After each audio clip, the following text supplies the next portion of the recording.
Hello everyone, welcome to What If Deku Was Blind and Becomes Like Daredevil movie. Before we start, please go support Silverlion 12k for writing that awesome fanfic. Izuku's quirk hadn't manifested yet and people assumed he was quirkless and for that he was bullied and harassed, but everything got worse when he was blinded by the one he called friend. Then after meeting someone who shares Izuku's disability, everything begins to change. Chapter 1. Everyone says all men are created equal, but to be honest, that's a load of bull. My name is Izuku Midoriya and this is my story. I wasn't born blind, I became blind after protecting someone who was being bullied by my old childhood friend Katsuki Bakugo. Izuku. Kaken, it's not right to bully those weaker than you. Katsuki. Who cares what you think, Deku, your quirk hasn't manifested yet, so until you get a quirk you have no right to speak. As Kaken rushed Izuku, he let out an explosion that was more harmful than the ones prior. As the smoke cleared, Izuku shouted in great pain. Izuku, ha ha ha ha ha ha, I can't see anything, where are you guys? One of Katsuki's lackeys said, oh, this is serious, we could get in trouble. They took off like the wind and the screams that Izuku let out attracted the adults and one who showed up tried to calm Izuku down. As he washed Izuku's eyes, he noticed that the boy's eyes were glazed over gray. I'm civilian. Are you okay? Can you see? How many fingers do you see? Izuku. I can't see anything. As the kind man told Izuku, okay, I'm taking you to a hospital, and Izuku tells the man. Izuku. Please go to Dagaba Hospital, my mom works there. My name is Izuku Midoriya, what's yours, mister? I'm civilian. My name is Toshinori Yagi. Okay Midoriya, I'll take you to your mom. As Toshinori barged into the hospital, Izuku's mother worked the reception area. She instantly saw her son and wept to see his emerald green eyes were gone, the shine in his eyes had vanished, they were gray. He was getting treated by the doctors and after they did all they could it was hopeless. Dr. Yamada spoke to Inko. Yamada. Well, Mrs. Midoriya, I'm sorry to say that after all we've done your son has permanently gone blind, the nerves in his eyes are severely damaged, none of the medical procedures will work. Inko. So we can't do anything for him to help him see. Inko began to weep until Dr. Yamada remembered something important that would be beneficial to Izuku, but it was on the tip of the doctor's tongue until the one pro hero of that time walked through the door and his name was Kenshi Takahashi, aka the Blind Ronin. As the blind Ronin stepped out of another room getting a checkup when Dr. Yamada called out to him. Yamada. Excuse me, blind Ronin, if I could have a moment of your time. As the blind Ronin walked towards Yamada who had called out to him, he was a bit confused as to what he was summoned for. As they stepped into Izuku's hospital room, he sensed there were more people than just him and the doctor. Kenshi. Yamada, I think we have the wrong room, there are two more people in here. Dr. Yamada. No, this is the right room. You see, in this room is a young boy who was blinded and he can no longer see, the nerves in his eyes are heavily damaged, so we can't do much to help him. His dream was to become a pro hero. Kenshi. Oh, so the idea was for him to hear the words of a pro hero who is blind. Izuku's.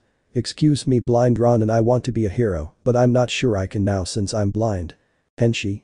Listen, my young friend, I've been a pro hero for a long time, it took me years to get to where I am, so if I can do it, I positively know you can too. When Izuku heard these words he teared up and as his emotions overflowed everything in the room began to levitate. This was his quirk telekinesis. As this occurred, Kenshi could sense the power of Izuku and told his mother. Kenshi. Mrs. Midoriya, I can sense the power that your son is emitting. I would like to train your son in order for him to see again. He will have to master this quirk. Inko. How will he see if he is blind? Is there a technique you can teach him? Kenshi. Yes, there is a technique, but it be once he masters his quirk he will use vibrations in his surroundings to see, meaning when walking, he will use his quirk to send vibrations to his feet and it will be like he could see again. This brought tears to Inko, but not of sorrow, but of joy, hearing that her son could be able to see again. No, the important question was how these lessons would affect Izuku's school schedule. Kenshi. Not to worry, Mrs. Midoriya, I'm a licensed teacher and I also plan to retire from the pro hero business. I will also start my teaching career at Dagaba Elementary School. Inko. Dagaba Elementary is where Izuku attends school. Kenshi. Perfect, I'll have him transferred into my class and I will train him all day in order to perfect his quirk. Monday. School teacher. Alright students, settle down, we are going to have a new teacher join us who was a former pro hero by the name of Blind Ronin. Kenshi. Thank you for that warm introduction, sensei. I'd also like to announce that Izuku Midoriya will be in my class for the rest of his elementary education. Itsuki and his followers felt real life that they weren't punished for blinding Izuku, so while everyone did regular school work, Izuku was transferred to the Blind Ronin's class in order to master his quirk. Everyone was whining about why Izuku was getting special treatment. Now that Izuku gained a master so he can see again, all Izuku cared about was to be able to live his dream out again. As Izuku was moved to a new classroom where he would be able to master his quirk to be able to, so this is the story of a blind hero who will prove to the world that a blind hero will make it to the top, just as the blind Ronin did. Chapter 2. Time skip 10 years later. Izuku was 14 and had become able to see with his telekinetic power and had become proficient in hand-to-hand combat thanks to his master Kenshi aka the blind Ronin. As a gift, Izuku's master had a special tool crafted for him. It was a cane that could be used as a multi-tool. Now that Izuku could use his quirk to see, he was transferred back into regular classes and used an audio recorder to take notes. As the teacher walks in with a stack of career forms, he says, "Today I'm going to give you all these career forms and you'll decide what job you want." As the teacher said this, everyone including the teacher began to laugh as he said, "I know everyone here wants to be a hero." So he tossed the stack of papers into the air and everyone began demonstrating their quirks. A familiar voice was here. "Itsuki. Hey teach, don't lump me in with these rejects. Well, they applied to low-level schools, I applied to UA." As the teacher looks over his notes, "Ah yes Katsuki, you did apply to UA, and oh Midoriya, you've applied as well." Katsuki. "Deku, how dare a blind piece of shit apply to a hero school when you can't see?" Katsuki had no guilt of what he did to Midoriya and charged at him while their teacher tried to restrain Katsuki. Izuku had used his quirk to put a tight squeeze on Katsuki. As he began to struggle, Midoriya sent him flying across the room and slammed him into the blackboard. "Izuku. Listen here Bakugo, don't try that again. My other senses have sharpened dramatically after I lost my sight, so just because I can't see with my eyes doesn't mean I can't use my other senses to see." As the school bell rang, Izuku packed his bags and left to head home as Katsuki was furious, but his underlings tried to clam him down. "Bakugo, let's go to an arcade and have fun. Forget that blind loser, he won't be able to get into UA, he's got a handicap, so they won't make the test easy just for him." Katsuki began to relax and went to the arcade just as his underling suggested. Now back to Izuku. As Izuku made his way home, he was making sure to take a route where the streets were full of people and he heard glass shatter and screams of the people. It was a sludge villain as civilians yelled at Sludge. The villain then spotted Izuku and charged at him. "Sludge. Hey kid, you're gonna be my meat shield, so hold still while I wrap myself around you." As Sludge charged at Izuku, people yelled at him to run, but he stood his ground and raised his right hand and threw telekinetic punches, and his cane transformed into nunchucks. As the villain rushed again, Izuku used his mastery of his weapon for self-defense. As Izuku weakened his foe, he then lifted his right hand and began to squeeze the villain to prevent him from escaping until a pro hero arrived until a voice was heard. "All Might. For I am here, young man, you can release the villain. I All Might have arrived." Izuku. "Thank you All Might, I'm sorry for not having my hero license, but it was in self-defense." All Might. "It's okay, the situation called for it, but I must say that you remind me of the former one hero blind Ronin." Izuku. "You new master, many have forgotten about him." All Might.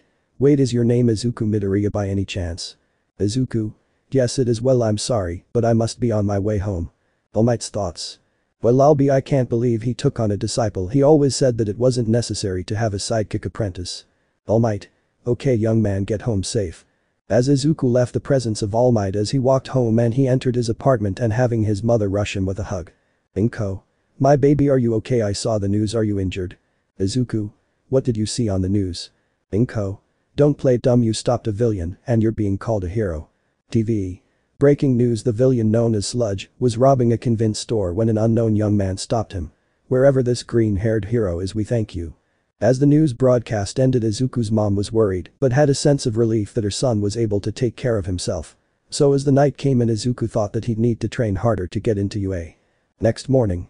Izuku went to see his master Kenshi to see if he could come up with a training regimen so Izuku could get a power boost before the UA entrance exam. Izuku. "Master Kenshi, are you here?" There was no response from Izuku's master, but Izuku sensed there was something his master left him. Izuku stomped on the ground and activated his vision an. Think of Toph from Avatar: The Last Airbender. As Izuku did this, he noticed a book on top of a table. As Izuku approached the book and ran his finger across the cover, he felt some bumps. It was then Izuku realized it was Braille. As he began to read it, it was from his master. "Dear Izuku, if you've come to look for me, then you're too late. I've left to fulfill my destiny. Meeting you was a great experience for me to pass my knowledge on to someone who reminds me of myself. If you came to ask for a new training regimen, then tomorrow you will meet your new master who will assist you, for I fear I may never return. Go to Dagaba Municipal Beach and clean the entire beach using your quirk. This will help with the usage of telekinesis on heavier objects and it will help build your stamina. Your new master I've mentioned is an old friend who gladly accepted to train you. Take care, my disciple, until we meet again." After Izuku finished reading this message from his master and he shed some tears knowing that he might not meet his master again, all he could do was wait for tomorrow to come and begin training under a new master. Chapter 3 New Master. As Izuku was waking up from the night before, he remembered that he was to report to Dagaba Beach and learn under a new master from here on out as his master Kenshi left. As Izuku got dressed, put his sunglasses on, and he grabbed an apple after he told his mother where he was going. The sunglasses is to help protect his sensitive eyes from excessive light. As he headed out to get to the beach, he didn't know what time it was as Izuku was lost and thought he accidentally bumped into someone as he heard a female voice, along with a what sounded like a musical instrument. "Hey you fool, watch where you're going, can't you see?" Izuku.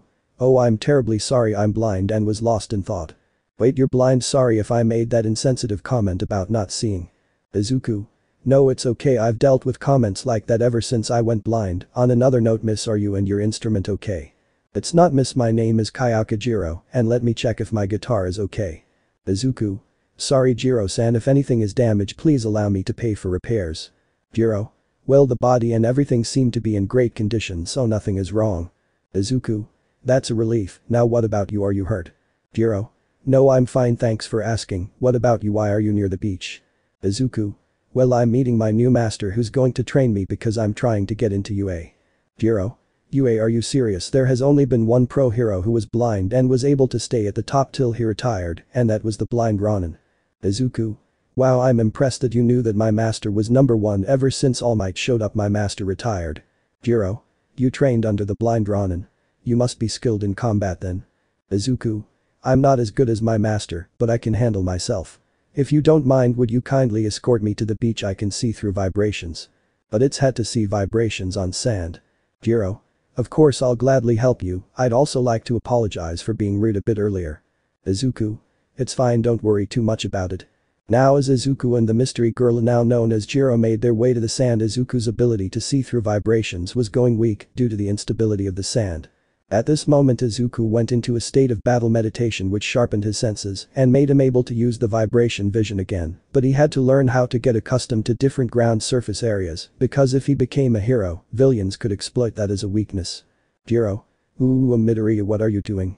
Izuku. "It's battle meditation, it sharpens my senses and I can use my vibration vision again, so if you have somewhere to be then it's fine, you don't need to keep me company." Jiro. "Well, if you say so, but I'm kinda worried about you being alone. If anything, should I write down my name, number and give this to someone who will help you?" Izuku. "Here, use my special phone, it's all voice command, so it tells me what names are in my phone and it will dial the number. For example, if I say call Jiro, it will call you." Jiro. "Wow, that's impressive. Okay, I've put my name and number, so if you want to just talk, drop me a line, or if you need help, don't be shy to call me." Izuku. "Thanks, I appreciate your kindness Jiro, have a great day." As Jiro left, Izuku waited for his new teacher to arrive until he heard someone clear his throat, asking the young man a question. "Are you the blind Ronin student?" Izuku. "Yes, I am, who are you?" Toshinori Yagi. "My name is Toshinori Yagi, and you are?" Izuku. "My name is Izuku Midoriya." "Wait, Toshinori, are you the one who took me to the hospital when I was blinded?" Toshinori. "Izuku Midoriya, are you the same boy I helped 10 years ago?" Izuku. "Yes, it's nice to speak to you again. But why are you here?" Toshinori. "Well, your master asked me to get you ready for the UA exam, and that's what I shall do. Call me by my hero name." Izuku. "What's your hero name?" Toshinori. "You know me as Toshinori, but I really am All Might." Izuku. "All Might, the hero who's been ranked 1 ever since my master retired." All Might. "Yes, it is I. Now are you ready to train? I will make you stronger, probably stronger than I. Are you ready for 10 months of hell on your body, mind, and soul?" Izuku. "I'm ready for anything, so shall we begin?" All Might. "We can begin tomorrow, let's get acquainted some more so I can make a perfect training menu for you."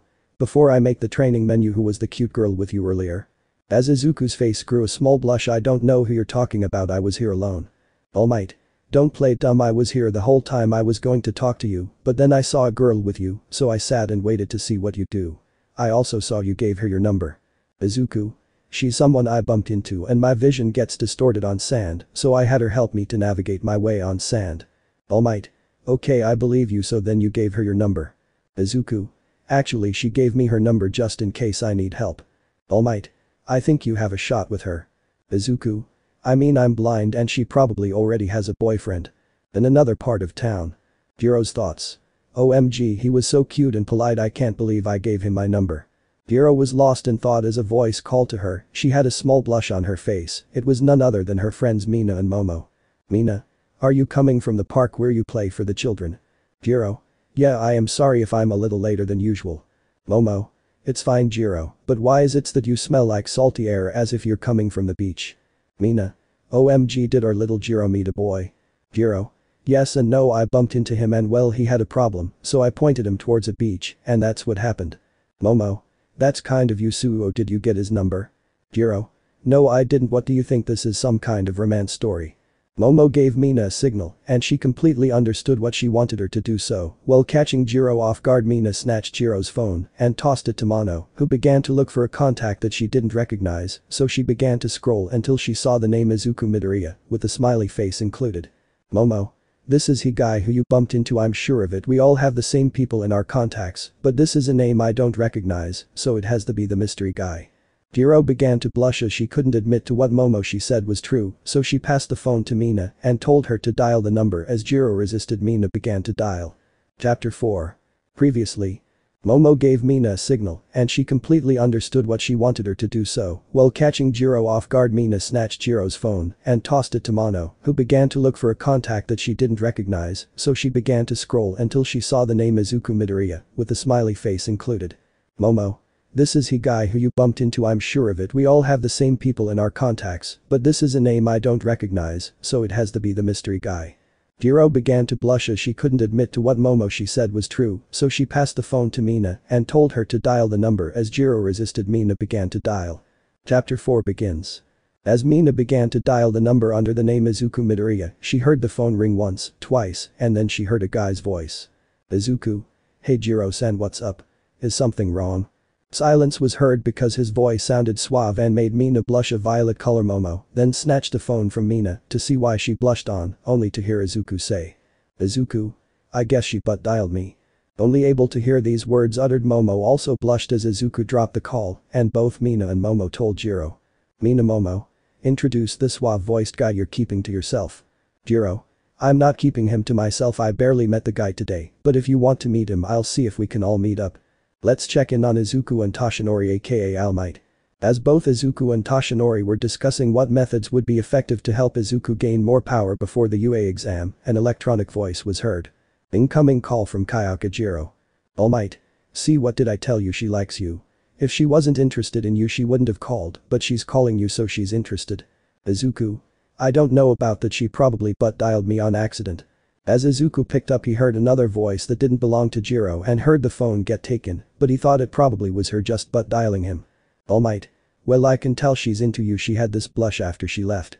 Izuku. I'll believe it when pigs fly. Incoming text. A few seconds later Izuku's phone sounded and had received a text from Kyoka Jiro as the phone announced a message so Izuku could hear it. Jiro. Hey, do you want to meet up and grab some food? Think of it as an apology for being rude when we first met. All Might. What did I tell you, she's interested in you. Look, go and meet her and we can officially begin training tomorrow. Izuku. Thanks All Might, I promise to be the best pupil you'll ever have. As Izuku's phone rang again with directions to lead him to the small cafe where Jiro, Momo and Mina were at. After waiting for 20 minutes Izuku walked into the cafe wearing orange lens SUNGLASSES84. As Izuku approached the hostess at the cafe he said he was joining a friend until he heard a familiar voice. Jiro? Midoriya over here. Hostess? Is that the friend you will be joining? Izuku? Yes, that's her. As Izuku approached Jiro's table the hostess noticed he had his cane that retracted into a small tube and instantly knew he was blind. As he got closer he sensed two more people with Jiro. As he approached he greeted them. Izuku? Hi Jiro-san, it's great to meet you again. Who are your friends that will be joining us for lunch? Jiro? These are my best friends Momo Yaoi Rozu and Mina Shido. When both young ladies stretched out their hands to shake Izuku's hand, and that's when Izuku surprised them by planting a kiss on each of their hands which caused them to be flustered. Izuku? It's a pleasure to meet you charming young ladies. Momo? Ella likewise. Mina? Why yeah. Jiro began to smirk when she saw the facial reactions of her best friends and so they began having some small talk before the waitress arrived at their table and handed them the menus. Izuku received a special menu that was written in braille. Izuku? I'll take the chicken Caesar salad and water with a slice of lemon please. Mina, Momo and Jiro. We'll take the same thing. As the young teens start a conversation, both Mina and Momo ask Izuku. Mina: Momo. Midoriya: why don't you take off your sunglasses? Izuku: I would, but my eyes are really sensitive to sunlight. Momo: no problem, let me take care of that for you. Momo said as she closed the blinds to the window booth where they were seated. As Izuku let out a big sigh and then began thinking of a way to prevent them from knowing his disability, when suddenly Mina snatched his glasses only to reveal that Izuku's eyes were glazed over, making it known to them that he was blind. Both Momo and Mina were shocked and a bit disgusted with themselves for making Izuku feel uncomfortable. Izuku: well, no, you know I'm blind, maybe I should pay for my meal and leave. Mina: I'm sorry Midoriya, I didn't know, and well, I'm sorry for making you feel uncomfortable. Momo: I also would like to apologize for making you feel uncomfortable. Were you born blind, or how was it that your eyes became this way? Izuku: I suffered an accident while protecting a kid at the playground who was weaker than the bully, so he blasted me with a fire quirk and heavily damaged the nerves in my eyes. Even if they gave me a transplant, the chance of me being able to see are non-existent. As the food came, Izuku changed the mood by getting excited to eat, but deep down Momo, Jiro, and Mina were sad to hear about Izuku's situation when suddenly a robotic voice sounded off. Incoming call from mom. Izuku: crap, I forgot to let my mom know I didn't train today. As Izuku picked up the call, a female voice was heard. Inko: honey, when are you coming back from training? Izuku: sorry mom, no training today, I made some new friends and we're having lunch together. Inko: remember, you have an appointment with the doctor in 40 minutes. Izuku: wasn't my appointment at 3:40? Inko: what time do you think it is? You got 40 minutes. Izuku: hang on mom, Jiro, what time is it? Jiro: it's 3 p.m. right now. Izuku: holy crap, I gotta go right now, listen, the meal is on me, I gotta get to the hospital now. As Izuku asked the waitress for a takeout box, as Izuku was paying and was about to run to the hospital until he felt two people tugging on his shirt as Mina and Momo returned his sunglasses.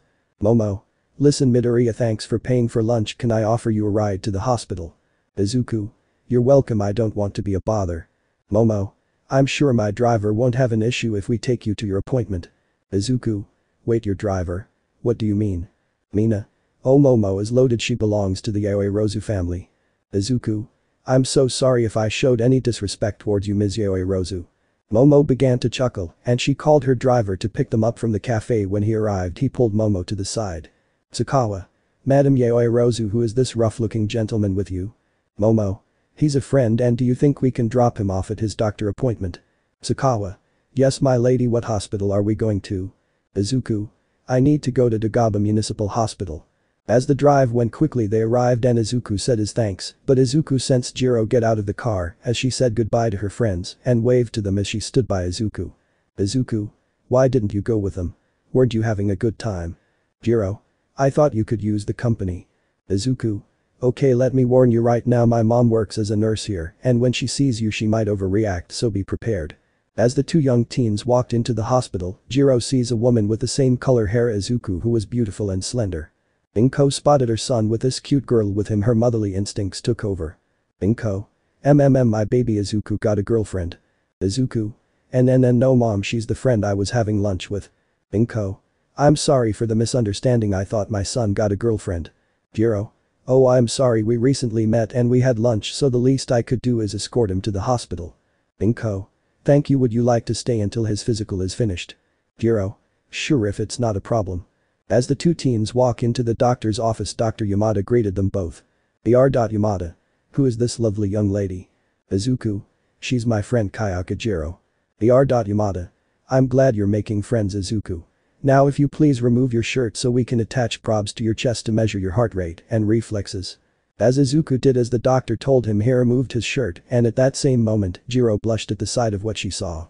That Izuku was ripped and had muscle for days. As Izuku revealed his well-toned body, Jiro blushed, and Dr. Yamada gave a sign to Jiro to take a picture, and so she did. She then sent it to Momo and Mina. The Momo and Mina. A message came from Jiro to both of them. It was a picture of Izuku's rock hard, and then both girls got jealous because they didn't know Midoriya was a stud without his shirt. Back to main story. As Izuku removed his shirt, they attached sensors to him that allowed the doctors to see his growth progress, and so after an hour of tests, he passed all of them with flying colors, which meant there was no way he'd be denied participation in the UA entrance exam. So this ended Izuku's doctor visit, and Jiro was astonished at the fact that he passed all the tests with flying colors, even though he's blind. Chapter 5 Training begins. This would mark the day Izuku began his training under All Might, and so he woke up early to meet him at Agaba Beach. It was 8 AM, so Izuku left home for his training. He made it to the beach, only to hear "For I am here." All Might. "Good morning young Midoriya, how are you?" Izuku. "I'm doing great and I'm ready to begin my training." All Might. "Perfect, I like a kid with determination, now please remove your shirt." Izuku. "Why?" All Might. "It's to see what kind of conditioning you're in, to see if you can withstand the training." Izuku. "Okay, give me a brief second." As Izuku removed his shirt, All Might was impressed that the blind Ronin didn't cut corners with teaching a disciple. All Might. "Your conditioning is great, but I will make sure you exceed whatever limits you have, so these 10 months be ready to endure pain and suffering." So the 10 months of training began, and the first task was for Izuku to clear all garbage from the beach using his telekinesis quirk. By using his quirk, this would break any limitations he had on how heavy and how long he could use his quirk. So the training began Izuku with small objects and applied pressure, crushing them like a soda can, so that he began moving up the size and weight of the object when Izuku couldn't squeeze out any more use of his quirk. All Might. "Did you overuse your quirk?" Izuku. "Yeah, I feel exhausted, I don't think I'd be able to use it again for a bit." All Might. "Good, next up is combat training. To be a pro means to dig down deeper, to find the inner strength to keep pushing forward, no matter how exhausted you, a villain won't let you rest. I'll only use 5% of my power, then I'll gradually increase it." So Izuku and All Might sparred until Izuku couldn't anymore, but what surprised All Might was that Izuku was able to block and parry all of the incoming punches and kicks. All Might. "How did you learn to defend against punches like that? What kind of hand-to-hand training did your previous master put you through?" Izuku. "He had me training with a wooden dummy, and we trained my body until my muscles hardened like steel." Izuku. "Were you and my master close?" All Might. "Yes, as a matter of fact we are, but he always said he wasn't fit to be a teacher." Midoriya, "I have a question for you." Izuku. "Fire your question, All Might." All Might. "I know you're trying to become the successor to the blind Ronin, but I ask, will you become my successor as well?" Izuku. "What do you mean?" All Might. "I've decided to become a teacher at UA to find a successor, but after meeting and training you, I've decided to name you my successor." Izuku. "If you are alright with me being your successor, I'll gladly live up to your expectations." As All Might plucked a hair off his head and told Izuku to eat what he will give him, so Izuku did as he was told, and they waited for One for All to manifest and see what kind of boost his quirks will get. As a result, Izuku received power boost to made his quirks 2x stronger. Izuku also gained repulsion, the ability to create shield-like barriers and have attacks bounce off them, causing x2 damage to an opponent. All Might. "Let's take a 15-minute rest." Izuku. "Sounds like a plan." All Might. "Since we're taking a break, I've been meaning to ask, how are things going with you and that girl?" Izuku. "I'm telling you, we're just friends, there's nothing between us." Incoming call from Kayakajiro. All Might. "There's nothing between you two, right?" Izuku. "This is just a coincidence, this proves nothing." Incoming call from Kayakajiro. Izuku. "Hey Jiro, what's up?" Jiro. "Nothing, I thought I'd give you a call and see how you're doing." Izuku. "Thanks, I appreciate the call, I'm doing well, just taking a 15-minute break." Jiro. "Are you still training at the beach where we first met?" Izuku. "Yeah, why do you ask?" Jiro. "I was running errands and I'm heading near the area, can I drop something off to you?" Izuku. Sure, it's okay, I'll be waiting." All Might. "I knew it, she's into you. It's undeniable that she has a thing for you." Izuku. "You don't know what you're talking about." As Jiro arrived, she noticed the beach looked cleaner and there was someone sitting next to Izuku. She thought this must be the teacher who trains him. As she approached, she greeted them. Jiro. "Good afternoon Izuku, how is training going?" Izuku. "Hey Jiro, everything is going well, this is my new master Toshinori, he's friends with the blind Ronin who was my previous master." Jiro. "It's a pleasure to meet you as well Toshinori-san, you see I was on my way to bring lunch to my father, who's at his recording session and made a little too much, so I've brought extra." Izuku. "Thanks, I appreciate the lunch, we were taking a 15-minute break to recover our stamina." Jiro. "Well, you both are lucky because I've made extra grilled chicken sandwiches, here you go guys." As Jiro handed them 2 grilled chicken sandwiches, both Izuku and All Might noticed they were piping hot. As Izuku took his first bite, he noticed the ingredients used were yellow cheese, onions, mayonnaise and tomato. As Izuku had a mess of crumbs and mayo around his mouth, out of instinct, Jiro wiped his mouth with a napkin. She usually did this for the kids at the playground who enjoyed her guitar playing. Jiro began to blush deep red as Toshinori began breaking out in laughter. She then excused herself and ran away at the speed of sound. All Might goes into his skinny form when he's a hero and training Izuku, but when someone else appears he stays in his skinny form. All Might. I told you she likes you. No girl would do that to any guy. She still would have done it, even if you weren't blind. Izuku. You're just talking nonsense again to break my focus. Time skipped 9 months later. As Izuku endured the intense training he was put through just to handle the power of One for All, and the combination of his telekinetic quirk to fuse the two together and create a style of using both quirks, Izuku also managed to use One for All in a telekinetic combo, so using he could use it without physically using his body, so he trained to use it with his telekinetic combo and fight using it in hand to hand. All Might. Young Midoriya, I'm impressed that you've mastered 25% of One for All both physically and telekinetically. I believe you're going to surpass my and the blind Ronin's expectations. Izuku. Thank you All Might, I hope to make my masters proud. I probably wouldn't be here if it weren't for the both of you. All Might. Your test is next week, so today is Friday. Your test is Monday of next week, so rest until the day of your exam. You've earned it. Chapter 6 Entrance Exam. It's been a week since Izuku finished his training. Now the moment of truth has finally come. He's heading to the UA entrance exam to see if they believe he's fit to be a hero like his previous master, the blind Ronin. Izuku woke up and made his way to UA to take the exam, and as he arrived a lot of people seemed shocked to see the young man that had his multi-tool cane. So many around him believed that he was at the wrong place until he heard a familiar voice. Bakugo. Oi blind buck, what are you doing here? This place is for heroes, not crippled bastards like you. Izuku. I earned my right to be here and there's nothing you can do to stop me. As Bakugo attempted to trip the blind young man, he was met with a shove from another young man. What the hell's wrong with you? Harassing a disabled person are out of your damn mind. If he's earned the right to be here, then he's probably going to be a better hero than you. As Bakugo left after being told off, the young man checked to see if Izuku was okay after being harassed and almost attacked before the exam began. Hey bro, are you okay? Man, that dude was a real ass to try and attack you. Sorry I didn't introduce myself, I'm Kirishima Ijiro. Izuku. Thanks Kirishima, I owe you one. Kirishima. Think nothing of it bud, you're here for the hero exam right? Izuku. Yeah, I'm here to ace the exam. By the way, my name is Izuku Midoriya, hope to meet you again Kirishima. As Izuku departed from Kirishima he tripped, but before he could do anything he was floating in the air as a girl with a bob hairstyle released a gravity field on him. She said, "It would be bad luck if you tripped." As she ran along inside, Izuku also made his way to orientation, and their A teacher, who introduced himself as Present Mick, began explaining the exam. Then there was someone who interrupted him. It was then a boy who acted more machine than man began to ask about a mystery enemy when Present Mick answered and said, "Present Mick. That's a faux villain, it's worth 0 points so you can run away from it." As the test was about to begin, everyone was waiting talking before the practical test was about to begin, but Izuku was in his battle meditation, which increases his senses in battle. As he was focused he heard a loud go. Izuku took off using One for All on his legs to take down villains. Present Mick. What are you all waiting for? In the pro hero world there is no ready, set. As Izuku wasn't sure how many points he was earning, he kept destroying enemy after enemy until he heard 5 minutes remaining. Izuku figured he had enough points to pass, but then he sensed massive vibrations on the ground. It was none other than the faux villain. As Izuku heard the screams of the other applicants he was about to run till he heard a cry for help. Izuku knew it was the voice of the person who helped him before he tripped.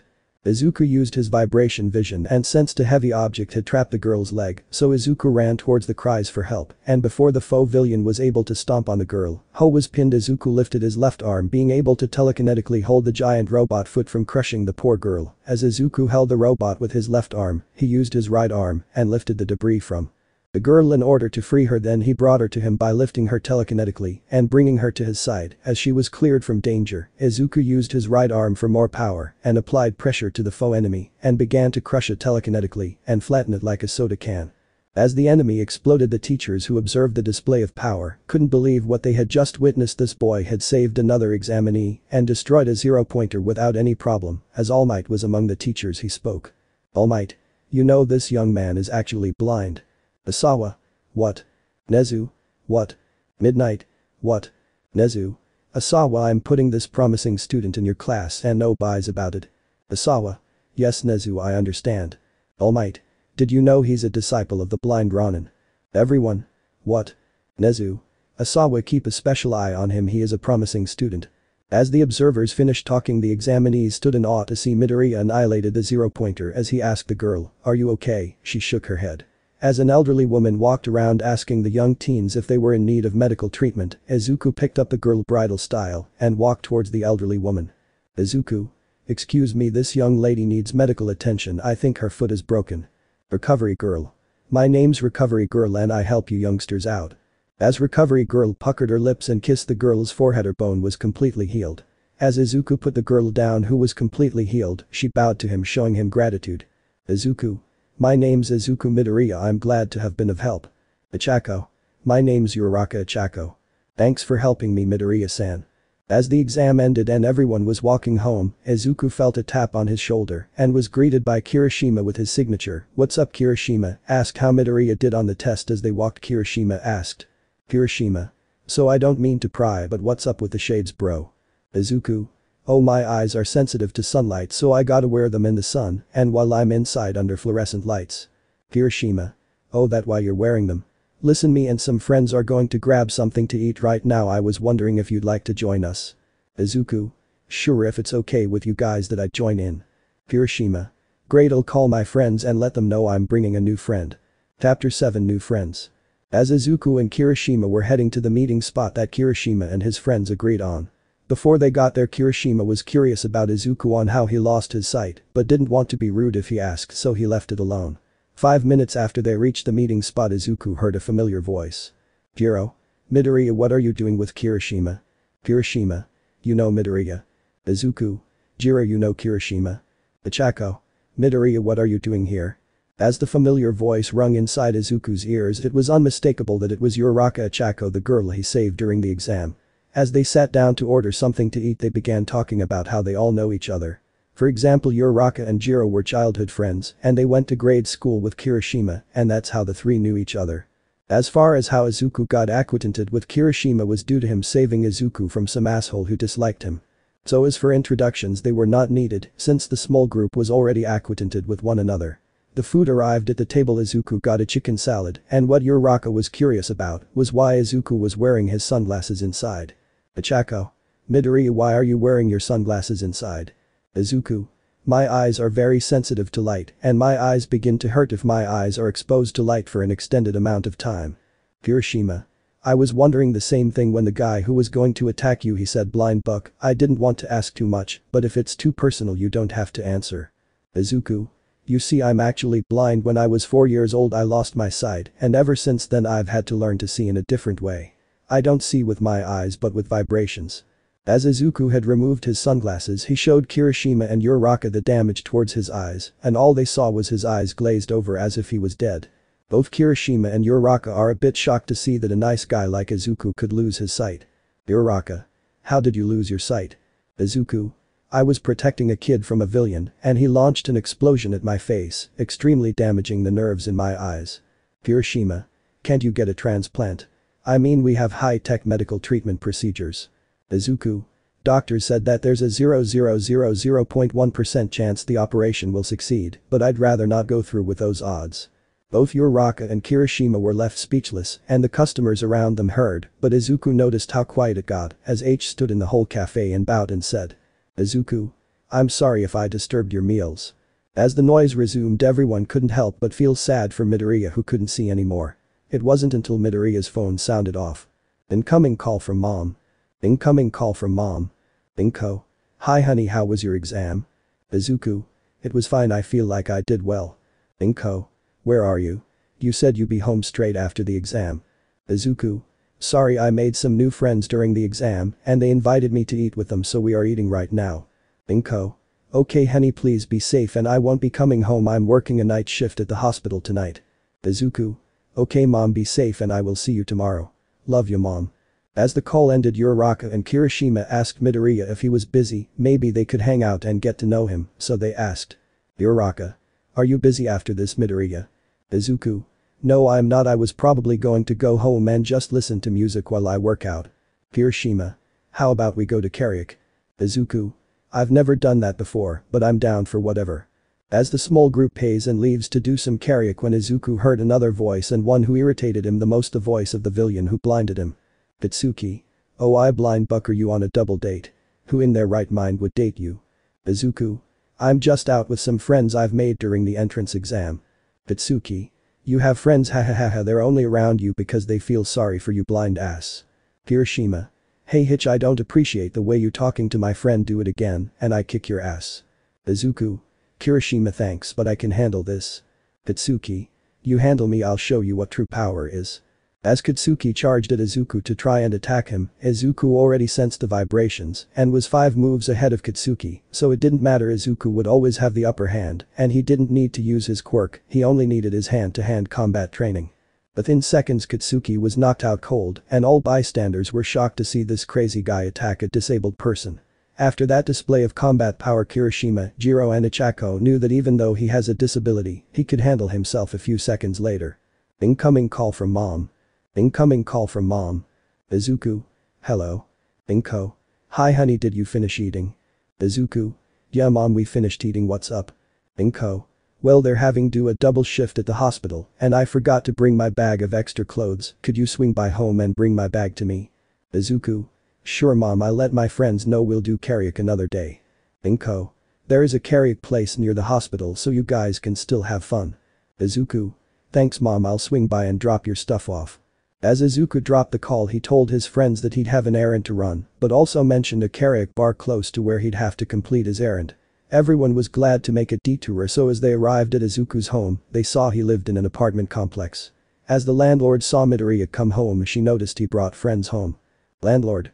Midoriya-kun, how are you? Izuku. Hi Ms. Landlord, how are you? Landlord. I'm well, thanks for asking. I see you've brought friends over, that's nice. Izuku. We're actually going to do karaoke, but my mom is doing a double shift tonight at the hospital and forgot her extra clothes at home. Landlord. Sounds like fun, well hope you guys enjoy yourselves. As Izuku went to his apartment quickly, he grabbed his mom's extra clothes and headed towards Dagaba Hospital. As he dropped off his mother's thing, they found a small karaoke bar. Chapter 8 Fun. As the group of friends headed towards the karaoke bar after accompanying Izuku on a small detour, Kirishima asked Midoriya what kind of music he liked. Kirishima. What kind of music do you listen to? Izuku. I usually listen to Western rock bands. Everyone began to give Izuku strange looks, he could sense that they were staring at him. Kirishima. You listen to Western music like American bands? Izuku. Yes I do, is that a problem? Kirishima. No problem, but it was unexpected. Jiro. Who are your favorite bands? Midoriya. Izuku. I listen to Iron Maiden, Dream Theater, Camelot and Circus Maximus. Ichako. What genre of music do they play? Izuku. Mainly metal. As they arrived to their destination, Izuku could feel as if was getting weird stares by his friends. So they went in as rented a room and decided who was going to sing first, and Izuku volunteered to be first, so they asked him what he would sing. So since the karaoke bar had a special song menu, so Izuku could read what song titles were there, he passed his finger on the title of a song, Bullet 4. By Valentine's Song. Road to Nowhere. As the song began slowly, Kirishima, Jiro and Uraraka were interested in hearing Izuku's singing voice, and when Izuku began to sing, the three were captivated by his voice, and when the song sped up, they were just in awe as to how Izuku was a very talented singer. Just as the song Izuku chose ended, Jiro and Uraraka were about to sing a duet, but Uraraka got a call from her parents and she needed to head back home. Since it would only be 3 people left, they decided to call it a day, and even though nobody else got a turn to sing, they were happy that they heard Izuku sing. So the group of 4 headed to the train station together, and when their stops were called, they said goodbye and headed home. As the stops for both Kirishima and Uraraka came up, the only person who was left was Jiro, and Izuku noticed she was still there, so he asked her. Izuku. How many stops till we get close to where you live? Jiro. Actually, when we went to your apartment I noticed that we don't live that far from each other. I recently moved to that area. Izuku. What? That's crazy, we live in the same area. That's cool, I wouldn't have imagined that we lived near each other. As their stop came up, they began to talk a bit more about their families, like how Izuku lost his father in an accident when he was working overseas. He was on his way back home when the flight he was on, the airplane's engine blew up. Jiro thought that was sad, and she realized how fortunate she was to have both mom and dad by her side. As they reached a fork in the road, they went separate ways.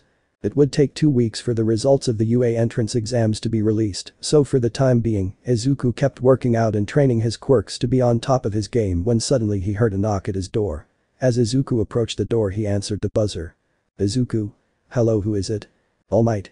It's I, All Might, and I've brought 2 important people who wish to meet you personally. Izuku. Hey All Might, okay, who are these people go wish to meet me? As Izuku felt cautious, he used his vibration vision and saw the silhouette of All Might, so he answered the door. As All Might left his muscle form, he introduced a man who was zombie-like named Izawa and a mouse-like creature named Nezu. Nezu. Hello Izuku. Midoriya, my name is Nezu, and I'm the principal at UA, it's an honor to meet you. Izuku. Likewise Principal Nezu, not to be rude, but what is this about? Isawa. Well young man, it was decided that instead of you waiting 2 weeks for your results, we'd come to you personally and say welcome to UA. Nezu. Even with your disability you were able to earn the max number of points, and we haven't seen anyone like this since the blind Ronin. Izuku. Well, I've been trained by him for the past 10 years. Nezu. Well, that would explain the similar fighting style. So what do you say? I personally am admitting you into UA because I believe you have what it takes to be number 1. Izuku. It's always been my dream to become a hero who is able to make a difference in other people's lives. Nezu. Then young man, I welcome you to UA. As the 3 adults finished the conversation with Izuku, they heard a sound of a key going into the door, and as the door opened it was Izuku's mother. Inko. Honey, I'm home. One of the other nurses was able to cover my overnight shift, so I came home early. As Inko looked at the entrance of her home, she noticed 3 pair of shoes that belonged to adults. Inko. Honey, do you have guests? Izuku. Hey mom, yeah, we have guests, and I think it's best you come into the living room quickly. The Inko walked into the living room. She noticed All Might and Eraserhead sitting on her couch as she stared in awe as the one hero and an underground hero sat in her home. All Might. Hello Mrs. Midoriya, we're here to personally invite your son to be a student of UA. Inko. My son passed the entrance exam. Nezu. Yes ma'am, allow me to introduce myself. I am Principal Nezu, and when we observed your son in action, and we believe he has what it takes to be the best pro. As Ms. Midoriya wept tears of joy that her son was going to make his dream come true, so as this meeting ended the pro heroes left and Inko was at a loss for words because her son was going to achieve his dreams. Chapter 9 UA. It's been a few weeks as Midoriya took the entrance exam and spoke to the teachers who personally went to his home and told him he was accepted into the prestigious school, so now the first day of his high school life was about to begin and he made his way to school. He could sense that he was being stared at because of how he looked. In this story Izuku looks a bit older and has a goatee. As Izuku walked into his class he heard familiar voices. It was none other than Jiro, Kirishima, Yaoi Rozu, Ashido and Uraraka who greeted him as he walked into the class. As soon as Izuku took a couple steps he was faced with a guy who seemed more machine than man. He introduced himself as Tenya Iida. Iida. Colored lenses are not allowed in school, now remove them before we have a problem. As Iida tried to reach for Izuku's face to forcibly remove his glasses, Izuku smacked his hand away as he pulled out a note signed from the principal himself to authorize the use of color lenses. Iida. I'm sorry, I didn't know these were your prescription lenses. Izuku. It's best not to assume before you know the whole story. As Izuku took a seat in the middle of the classroom everyone began conversing among each other. When the door opened it was Izawa, and instead of having his class participate in the opening ceremony like all the other classes, he decided it was best to see if any in his class had potential. As soon as they were about to head to the PE field the classroom door slammed open. It was a sandy blonde-haired kid. From the vibrations being output, Izuku knew that it was Katsuki. Izawa. Well young man, care to explain why you're late? Katsuki. My alarm clock didn't go off.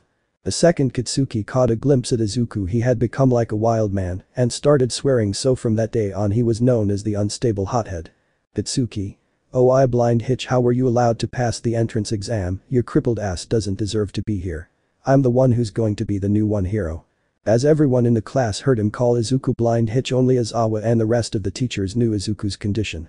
As the class began murmuring as to why he was called blind, Izuku removed his shades. As they saw his eyes glazed over he spoke to his class. Izuku. At the age of 4 I was blinded by a villain with a fire quirk. This villain believed that those with weak, useless or non-existent quirks weren't meant to be heroes, but I lost my sight while protecting a kid who was being attacked. Iida. How are you to be a hero while you can see? Izuku. For the past 10 years I've been trained by the former one hero, the blind Ronin.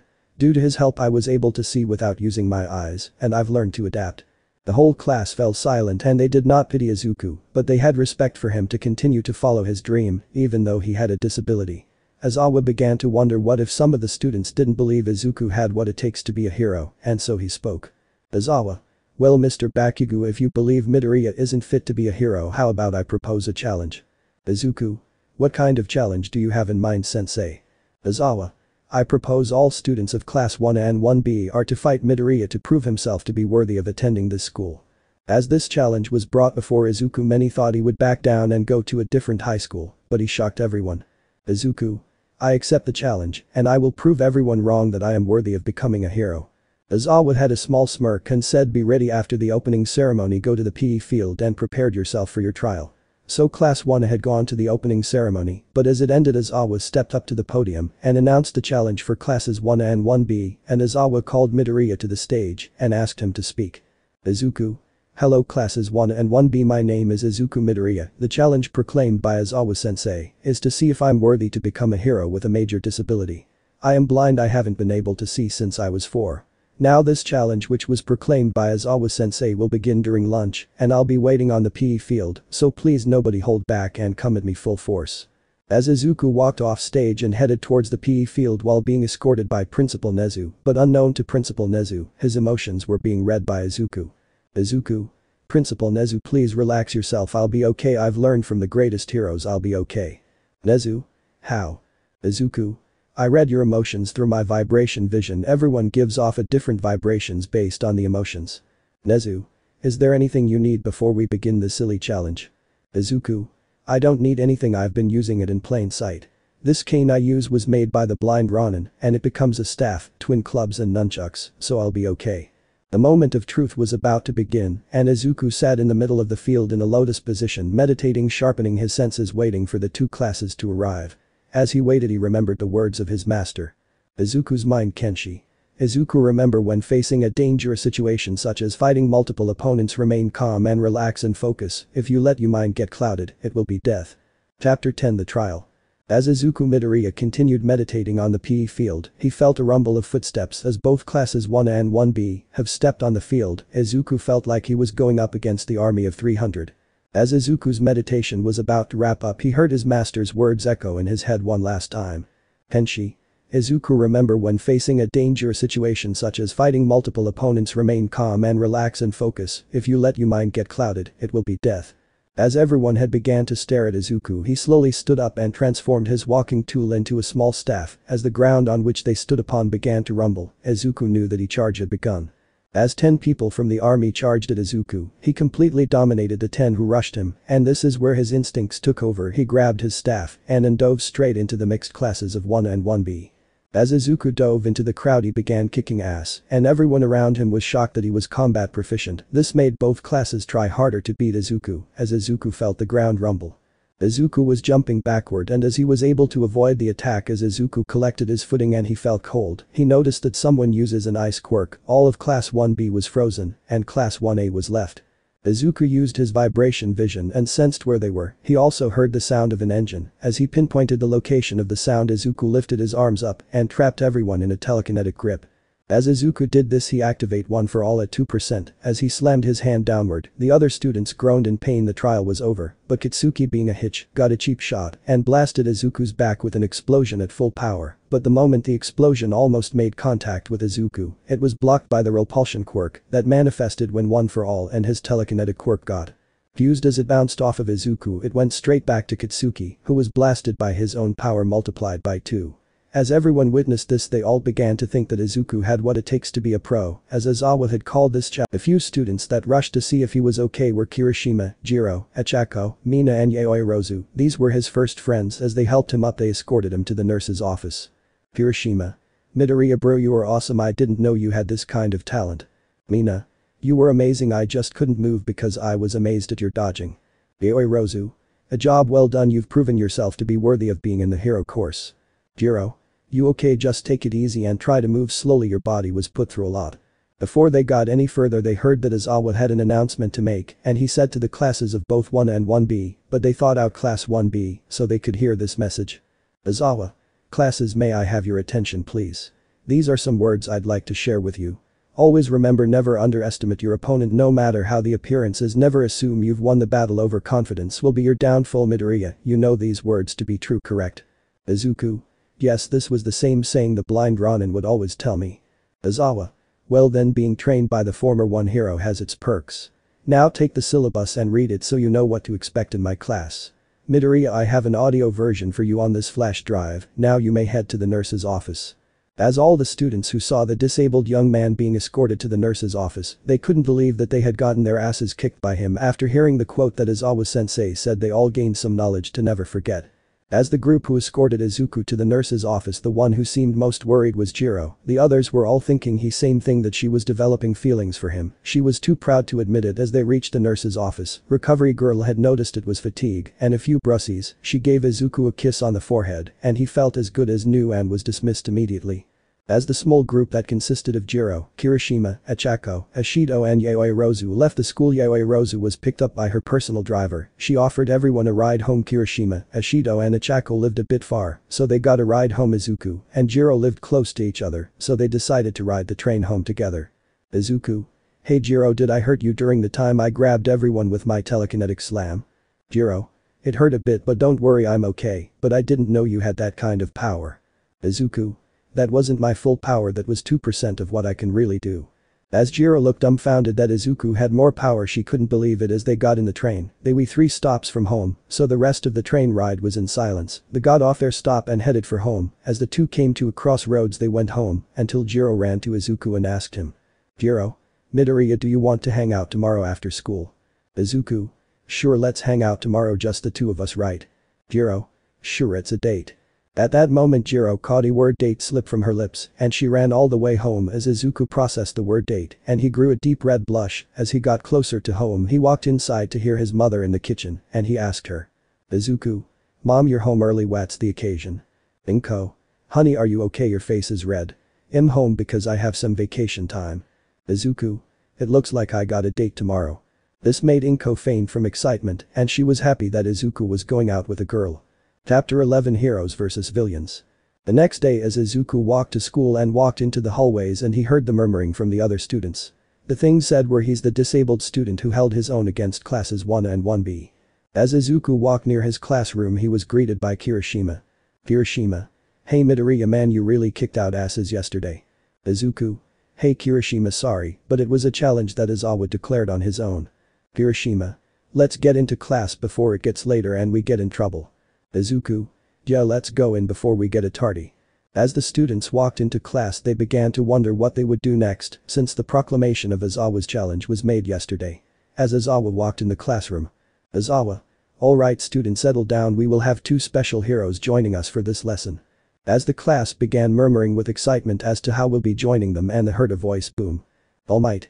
For I am here walking into class like a regular person. First it was All Might who walked into the classroom wearing his Golden Age costume as Kirishima shouted, and at that same moment, Izuku sensed the presence of someone familiar. Kenshi. Really, All Might, must you walk in and shout like that every time you enter a room? Izawa. Class, you all know All Might is the #1 hero, but the previous #1 hero is the blind Ronin, and these two will grade you for this next class assignment. As Midoriya's eyes filled with tears and his emotions of joy, Kirishima whispered to Midoriya. Kirishima. Hey bro, you okay? Izuku.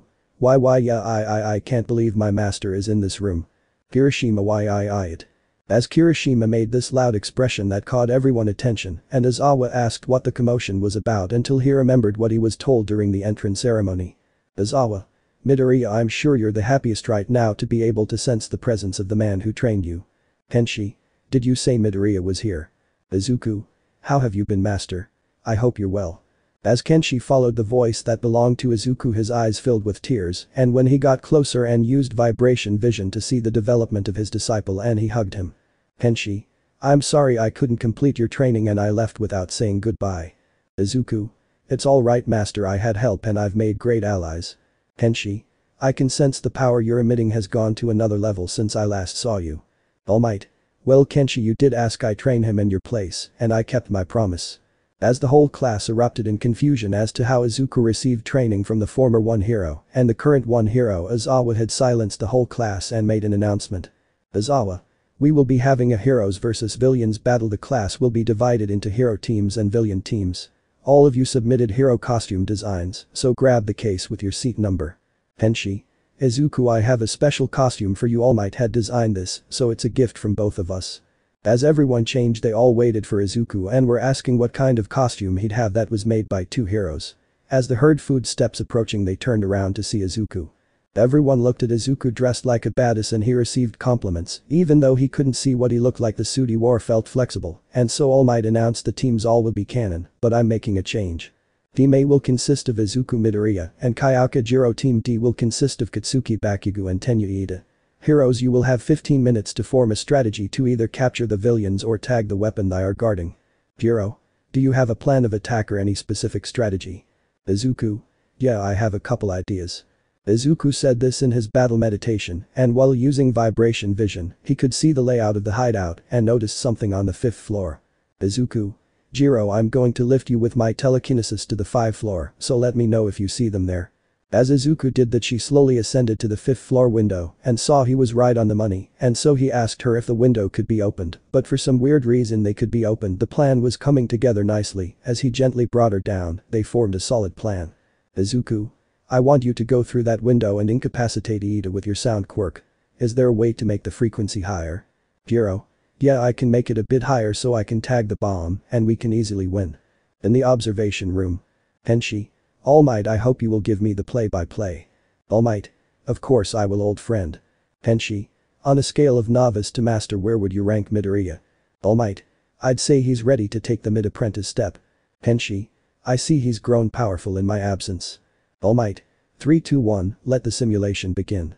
As Izuku lifted Jiro to the window as planned, they decided to divide and conquer. As Izuku stormed the enemy's 1st floor, he was met by Kitsuki. They began to fight without hesitation, but Kitsuki's mind was unstable. He only held rage, which was his downfall. As Izuku found an opening, H countered and tied up Kitsuki with the capture tape around his arms and legs. Kitsuki Bakugo, you're eliminated. This was announced over the intercom, and Iida began to faceap him because Iida knew that he was unstable and would easily get captured first. As Iida was distracted, he was incapacitated by Jiro with the sound waves she emits through her boots. As Iida was incapacitated by the sound waves, Jiro ran towards the bomb and tagged it as All Might announced on the intercom. The hero team wins. As Izuku and Jiro heard this announcement and threw their arms in the air and yelled with joy. As Jiro the downstairs of the hideout and ran towards Izuku and hugged him, she hadn't realized what she had done since she was overwhelmed with joy after winning. In the observation room. Everyone's thoughts. She totally has a thing for him. Tenshi. What just happened? All Might. The girl your disciple was teamed up with has feeling for him. Tenshi. So my disciple has grown in more ways than one, I'm proud of him. Back at the training field. When Jiro realized what she was doing, she pushed Izuku away and she was blushing furiously. Izuku. Getting frisky, I see. Izuku began to smirk while Jiro continued to blush a deeper shade of red. Jiro. SHSH, shut up. As everyone in the observation room was laughing and ready to make jokes about the two lovebirds. As they returned to the observation room, the first to speak was Kenshi. Tenshi. Midori, I'm proud of how much you've grown. I've trained you since the age of 5 and you've exceeded my expectations. Izuku. Thank you, master, I hope I continue to live up to your expectations. All of the other combat exercises are the same as manga and anime. As the school day ended, everyone was headed home except Jiro and Izuku because they had a date. Chapter 12, the date. After the hero versus villain training, the school day went by quickly and uneventful as the rest of the lessons were basic Hero 101. At the end of the day, Izuku was waiting at the front gate for Jiro when he sensed the presence of the blind Ronin and they began to speak. Tenshi. Why are you still here? School ended 7 minutes ago. Izuku. I'm waiting for a friend. Tenshi. I'm glad you're making friends.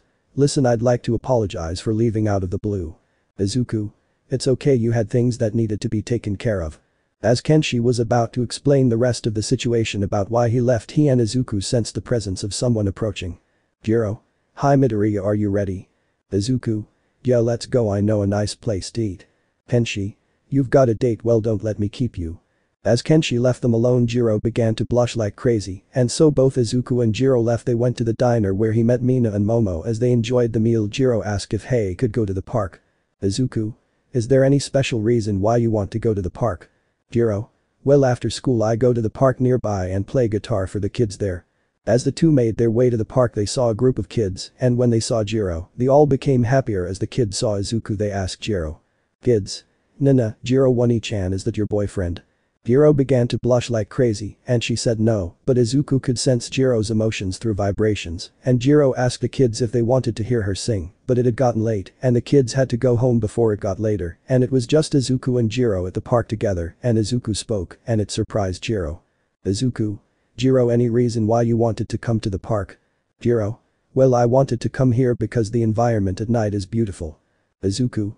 Don't worry, I can sense changes in the environment I'm in, and when it rains, I could see the ripples that the rain leaves and it's like I could see again. When Jiro heard this she fell silent. She forgot that he was blind for a second and she realized that she didn't notice his outward appearance, but his inward appearance without noticing what she was doing, she wrapped her arms around Izuku and pulled him close for an embrace. Izuku was a bit confused but decided to embrace her back as the sun set on their date. Jiro noticed this and had to get home quickly. Izuku. If you have to get home I'll walk, you won't live close to each other anyway. Jiro. Thanks, I appreciate the gesture, but I'll warn you my dad is somewhat overprotective. As the two walked home they approached the crossroads that separated them and Izuku escorted Jiro home and the second she reached her door, she pulled her house key out when suddenly the door slammed open with a man yelling and hugging Jiro. The man looked to be in his early 40s or late 30s, but as Jiro said he was overprotective as he stopped hugging his daughter, he noticed Izuku. Itoku. Hello young man, what business do you have here? Izuku. I was just escorting your daughter home. Jiro began to blush and her father lost it and fainted. Izuku sensed the vibration of the thud and asked Jiro. Izuku. Did I say something wrong? Jiro. No, I'll deal with this when he wakes up. Izuku. Okay, if you say so, I'll see you tomorrow. But before Izuku was about to go home, Jiro gave Izuku a kiss on the cheek and after she did this, she couldn't believe what she did and so slammed the door and ran to her room, while outside Izuku grew a red blush and made his way home. Chapter 13 USJ Incident. After the date that Izuku and Jiro shared, Jiro was the only one who felt awkward about it the next day. The following day at school was rescue training with the pro hero No. 13 for security purposes. Blind Ronin was allowed to join in as a supervisor to the class. As they got in the buses to get to USJ, a girl with a frog-like appearance asked Midoriya. Asui-tsai. Midoriya-chan, how is it that you came to be as talented as the Blind Ronin? Izuku. Asui, I was trained by him starting at the age of 5. Kenshi. He has surpassed my every expectation so far. As the Blind Ronin chimed in the conversation, everyone was in awe to have a former one hero with them on top of having Eraserhead with them. Before more questions could be asked they had arrived at USJ, only to be greeted by pro hero No. 13. No. 13. Hello Aizawa and Kenshi. Kenshi. Hello old friend, we meet again. As they were about to enter the USJ facility, the Blind Ronin stopped everyone from entering and asked Izuku. Kenshi. Do you sense that? Izuku. Yes, the cold shift in the air, I have a bad feeling about this, let's be on our guard. As everyone wasn't sure what Izuku and Kenshi were talking about, they walked inside USJ, only to hear Kirishima say. Kirishima. This place has fake villains too. As pro hero No. 13 understood what Kenshi and Izuku were talking about, they heard the leader speak before he had his army attack the young heroes in training. Shigaraki Tamura. My name is Shigaraki Tamura and we've come to kill All Might. He said as he furiously scratched his neck. Aizawa. Well, too bad he's not here. Shigaraki. We'll make him show up, maybe killing these kids will cause him to show up faster. Kenshi. If you want these kids you'll have to kill me, the former one hero, he Blind Ronin. As Kenshi unsheathed his katana, villains thought he was dead, but they didn't expect to face a former one hero, but they all underestimated him since he was blind and so they all charged at Kenshi. Little did they know they were trapped in his range as he used a telekinetic slash as the villains felt as if they'd been cut by his sword and they began to fear the power he possessed. It wasn't until Izuku felt a tremor and yelled out to his master. Izuku, look out master. It was too late. Kenshi took a powerful attack. From what Izuku could sense through vibration vision, it looked like a monster. Izuku couldn't sense movement from his master, then he did the unexpected and ran towards the battlefield with staff in hand and began knocking out every villain in his path until he was surrounded by the villain army. They all launched their quirk simultaneously before the impact. Izuku activated repulsion, so all the enemies' attacks bounced off him and attacked the villains. Class 1 was in shock to see Izuku handle himself against an army, but like his master he was blindsided by the beast as he was sent flying in the same direction as his master. He landed in a puddle of blood as he struggled to get to his feet, heard his master's voice. Kenshi. Izuku, is that you? Izuku. Master, what happened to you? As silence fell and he could no longer hear the voice of his master, Izuku compassed his senses and used vibration vision, and on the ground giving off vibration was the blood that was draining from the huge cavity in his chest. Izuku's hand touched handle of Kenshi's sword and he picked it up. As Izuku picked up the sword that once belonged to his master, he felt the beast attacking Aizawa. As he ran towards the direction the screams of agony were coming from, Izuku began slashing the air using telekinetic power as an extension for the sword. In anger, Izuku began to cut down the villains. As it rained blood, Shigaraki had commanded the Nomu to kill Izuku as Class 1 saw in fear and worry that their classmate was going to get himself killed. Izuku tapping into 100% of One for All and channeled it into his telekinetic quirk and sliced and diced the Nomu until the pros arrived thanks to Iida, who was able to slip away so he could find pro reinforcements. What the pros saw was a bloodbath of epic proportions. Shigaraki Tamura was genuinely afraid as Izuku threw the sword at Tamura's direction, controlling the direction with his telekinesis. Kurogiri reached Tamura in time to warp out of USJ. As the blade returned to Izuku's hand, he ran towards his master, who still lay bleeding, as he lifted his head and spoke to him. Izuku. Master, I'm sorry, I'm a useless disciple, I couldn't save you. Tenshi. Izuku, my boy, don't worry, I've seen how much you've grown towards your goal as a hero and as a person. You made friends who are there for you. Izuku. Please master, hang on, we'll get help. Can I get a medic? Kenshi. My time has come, take this note. As Kenshi lay dead in his disciple's arms, Izuku let out a cry like no other as he was angry, sad, in pain. It wasn't until he felt a hand on his shoulder. It was none other than Kayaka Jiro. Jiro. I know you're sad and upset. She was cut off as Izuku placed his master's head on his lap and slammed his head into Jiro's chest as he began to cry louder. When All Might approached Izuku, he spoke few words. All Might. He died a hero but left a promising disciple. As the rest of the pro heroes escorted the students out, Izuku was the one who was given the right to carry his master out of USJ, and he placed his body in a body bag so they could prepare it for the funeral. After this was over, everyone gave Izuku space, but the only person he wanted by his side was Jiro. Chapter 14, Goodbye Master. Previously. Izuku. Master, I'm sorry, I'm a useless disciple, I couldn't save you. Tenshi. Izuku, my boy, don't worry, I've seen how much you've grown towards your goal as a hero and as a person. You made friends who are there for you. Izuku. Please master, hang on, we'll get help. Can I get a medic? Tenshi. My time has come, take this note. As Kenshi lay dead in his disciple's arms, Izuku let out a cry like no other as he was angry, sad, in pain. It wasn't until he felt a hand on his shoulder. It was none other than Kayaka Jiro. Jiro. I know you're sad and upset. She was cut off as Izuku placed his master's head on his lap and slammed his head into Jiro's chest as he began to cry louder. When All Might approached Izuku, he spoke few words. All Might. He died a hero but left a promising disciple. As the rest of the pro heroes escorted the students out, Izuku was the one who was given the right to carry his master out of USJ, and he placed his body in a body bag so they could prepare it for the funeral.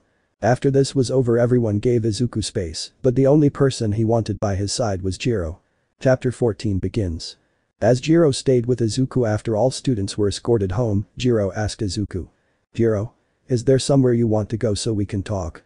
If you need an ear to hear you out, I'll gladly stay with you. Izuku. CC, can we go to the beach where we first met? Jiro. Sure, let's go. As the two headed to the beach where they first met, and Jiro was ready to listen. Izuku. He was like a father to me. He taught me how to see, how to fight and how to live, and now he's gone. Jiro. I could never understand how it feels like to lose someone important to me. When I saw you cry in anger and frustration, I couldn't help but want to be by your side. Izuku. Thanks Jiro, I'm sorry to bother you with my problems. Jiro. You're not a bother, just let out everything you're feeling and everything will be okay. While Izuku was talking to Jiro, he remembered his master handed him a note. As he unfolded it, the note was written on leather paper and was in braille. As Izuku ran his finger on the page, it read. Hello Izuku, if you're reading this, it means I died. Through all the years I've trained you, I am grateful to have been able to pass my teachings on to someone who reminds me of myself. I never married nor had children, but when you walked into my life I felt as if I became a father teaching his son. Call this number XXXXXXXXXXX. It belongs to my lawyer. I've put you down as the person who inherits my worldly possessions. Thank you Izuku, my precious disciple. As Izuku finished reading this letter, tears started running down his face, and Jiro wondered what was written. Then Izuku explained to her. As his explanation ended, she developed tears in her eyes. Jiro. That's beautiful Izuku, are you going to call? Izuku. Yeah, I'm going to call before it gets any later. As Izuku had Jiro dial the number so he could talk to the lawyer, as the phone was ringing within the second time it rung, someone picked up the call. Hello, this the Takagi law firm, Mim Takagi speaking. Izuku. This is Izuku Midoriya, I'm calling in regards of Kenshi Takahashi, he passed away. Takagi. I see, then you're the blind Ronin's disciple of, so then I'll tell you that he left everything he owned to you, and he left a huge lump sum of money. You will receive all this the day after his funeral, and I will meet you personally so you can sign the documents. Izuku. Is it possible to bring someone with me? I'm also blind and I'd like to have a trusted friend by my side. Takagi. Yes, that is fine, I'll see you at the funeral. As the call ended, Izuku was shocked to hear that Kenshi put him down in his will, so he asked Jiro. Izuku. Jiro, would you come with me to the funeral and to meet with my master's lawyer? Jiro. Yes, I'll go with you. As they left the beach where they first met, they headed home as they were about to split at the crossroads until both teens were tackled by their parents, Izuku by his mother and Jiro by her father and mother. Inko. Izuku Midoriya, where have you been? Do you know how late it is? I've been worried sick when I heard the UA was attacked and they announced someone died. Izuku. I'm sorry mom, there was one casualty, it was the blind Ronin, he gave his life for us. As Izuku said this, Inko felt her heart break since Izuku's father died during an airplane malfunction and he didn't really have a father figure to guide him. It wasn't until Kenshi showed up that it felt as if Izuku had a dad to guide him. On the other side of He Street, Jiro was getting lectured by her parents. Ayatoku. Do you know how worried we were about you? Mika. We saw the news and we thought we lost you. Ayatoku. When we heard that someone died we were afraid it was you. Mika. When we heard that my heart stopped. Jiro. The one who died was the teacher of my friend. As Jiro pointed in the direction of Izuku, her father remembered the young man who dropped his daughter off at home. Hayatoku. Young man, was your mentor really killed? Izuku. Yes, and he sacrificed his life for us. Jiro. Don't forget about how you also saved us, Izuku. As the adults looked at Jiro and wondered what she was talking about until she told them how Izuku went beast mode and began slaughtering villains after he saw how injured his master was. As the two families discussed this, they decided it was time to go home. As Izuku walked right inside his home, the house phone rang. This is an automated voicemail in regards to UA.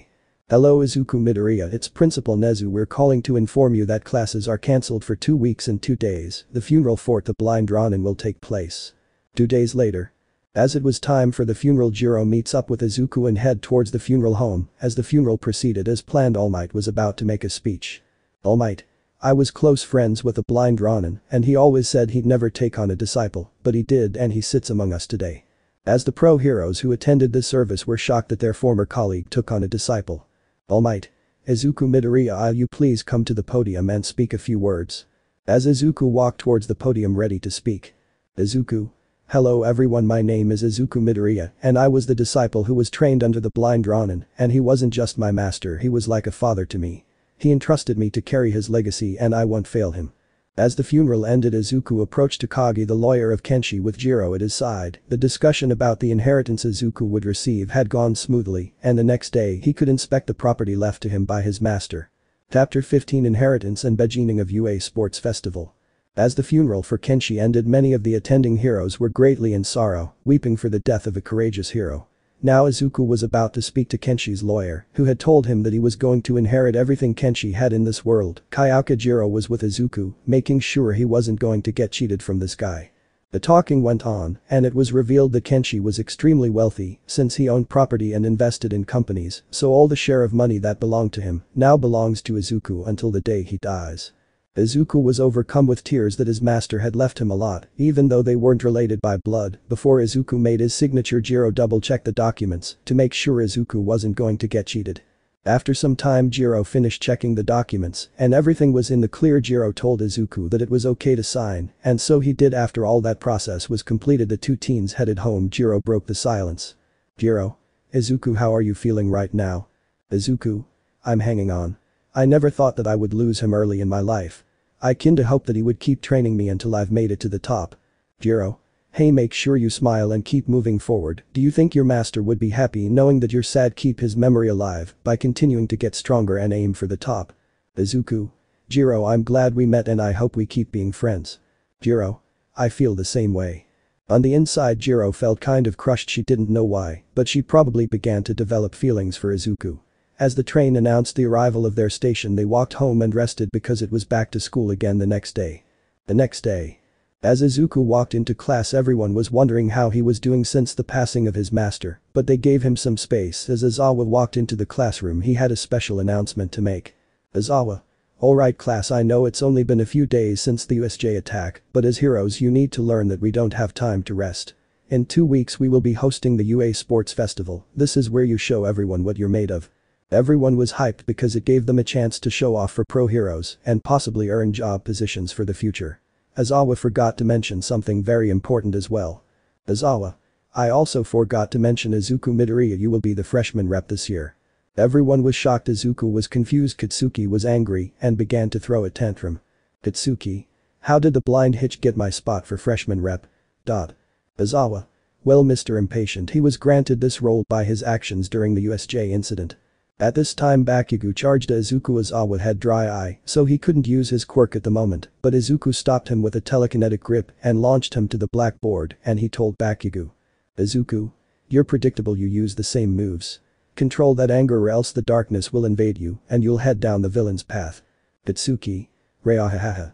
As Katsuki was released from the grip, he tried to continue his assault on Izuku, but it was no use because Izuku could sense the vibrations that came from Katsuki. Before Katsuki could get close to Izuku, Izawa used his hero tool and tied Katsuki up before he does something stupider. Izawa. Okay class, from here on out you have 3 weeks to prepare for the sports festival. Make any necessary upgrades or changes to your hero costumes, you will be using them during the sports festival. Everyone was excited. This was the biggest event that was going to take place. Izuku decided that he was going to train and push himself past his limit in order to become number 1. Izawa. Midoriya, I almost forgot, Principal Nezu wants to see you after class. Izuku. Thank you for letting me know, sensei. As class ended, Izuku made his way to the principal's office, and before he opened the door, he sensed someone else other than the principal, so Izuku walked inside. Izuku. Hello Principal Nezu, you wanted to see me. Nezu. Yes, All Might, and I wanted to speak to you. All Might. Young Midoriya, how are you feeling? Do you think you'd be able to compete in the sports festival? Nezu. I know the death of Kenshi might still be in your thoughts, so let us know if you wish to sit out the festival. Izuku. I'm fine, the death of my master shook me, but I think my master would be sad to see me in a miserable state. I will hold my chin up high because I vowed that I will surpass the expectations of my master. Nezu. You are a strong young man. Do you have someone who's helped you by being a pillar of support? Izuku. A girl from my class named Kayaka Jiro, she's been a huge help to me. Nezu. Okay, that's good to hear. Now the last thing we need to talk to you about is your hero costume, the one you received from All Might and Kenshi. That was a temporary one, because we were trying to recreate a hero costume that would best suit you. All Might. The support class had their best student work on it, so it should be perfect. Knock knock. Nezu. Who is it? Mei Hatsum. It's Hatsum Mei from the support class. I've finished the hero suit you requested. Nezu. Come in, the one who will wear the suit is here already. As the girl walked in, Izuku sensed her presence for a short minute. She only dropped of the case containing the suit. All Might and Nezu asked Izuku to put it on. He did just that, and when he finished putting it on, he was a spitting image of his master. Eri forged a katana so that the blade was full in order to prevent any deaths. All Might. This blade was forged with the toughest metal we could find. Your new suit is made of a very flexible material and doesn't restrict movement. Nezu. We are giving you these upgrades because was want to ask you, will you take on the mantle of the blind Ronin? Izuku, shocked after hearing that they want him to take his master's hero name, he was hesitant to respond. That's when All Might spoke. All Might. Young Midoriya, I ask this of you because you having the disability means you can pro the world wrong, just like your master did many years ago. Since you are his successor and I also chose you to be my successor and the 9th bearer one for all, this is the opportunity to announce to the world, for I am here. Chapter 16 UA Sports Festival begins. After Izuku received the suit and sword from All Might and Principal Nezu, he began to think about how he was going to train during the 3 weeks before the sports festival. As Izuku walked back to class to pick up his backpack and anything else he forgot, he sensed someone was still there in his classroom. As he opened the door and used vibration vision, it was Jiro. Izuku. Jiro, what are you doing here?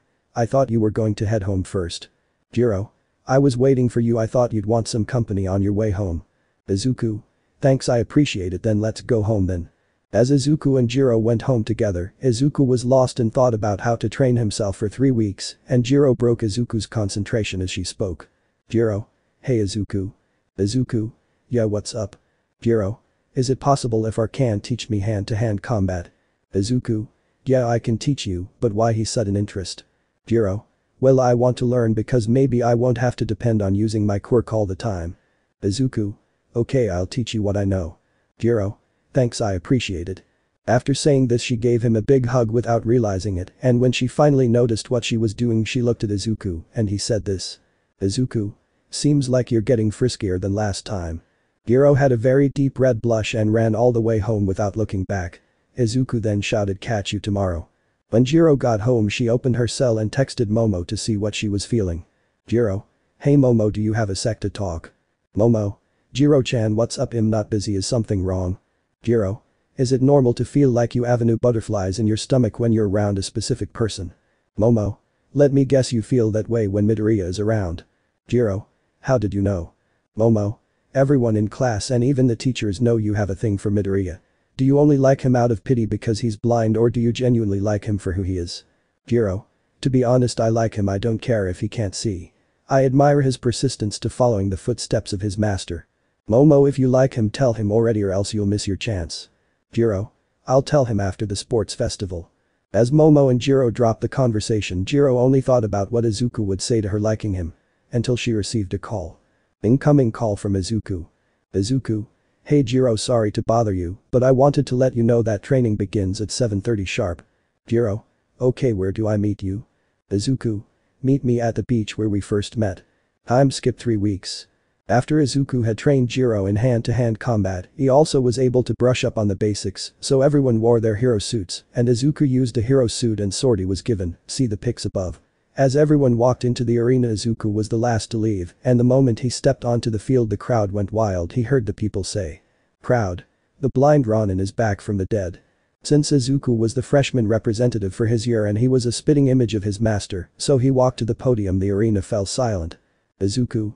I know what you're all thinking, but I am not the blind Ronin. I am his first and only disciple. His final words to me were to take up his mantle to become the new blind Ronin. I also am blind. On this day we here at UA vow to uphold sportsmanship to the highest degree. I also want to tell my fellow competitors, give it everything you got, no holding back, because I aim to win. The crowd erupted in a massive cheer that caused a mini earthquake. The people were moved to tears because of Izuku's speech. Midnight Sensei walked to the podium to announce the first event. Midnight. The first event is the obstacle course. Contestants head to the starting line. As Izuku and the rest of his class were on the starting line, tensions grew, and when the starting gun sounded, Izuku launched using one for all at 25%. Everyone was amazed at how fast he was. The first trial were robots from the entrance exam. Izuku unsheathed his sword to preform a telekinetic slash, mixed with one for all. As he swung his sword, a massive gust occurred. Izuku continued to run until he got an area that was pure tight ropes in order to cross to the other side. Nobody had teach Izuku yet, but they were gaining quickly. Izuku then took a leap of faith and took a running start while using 40% of one for all. During the 3 weeks of training, Izuku can now use 40% of OFA.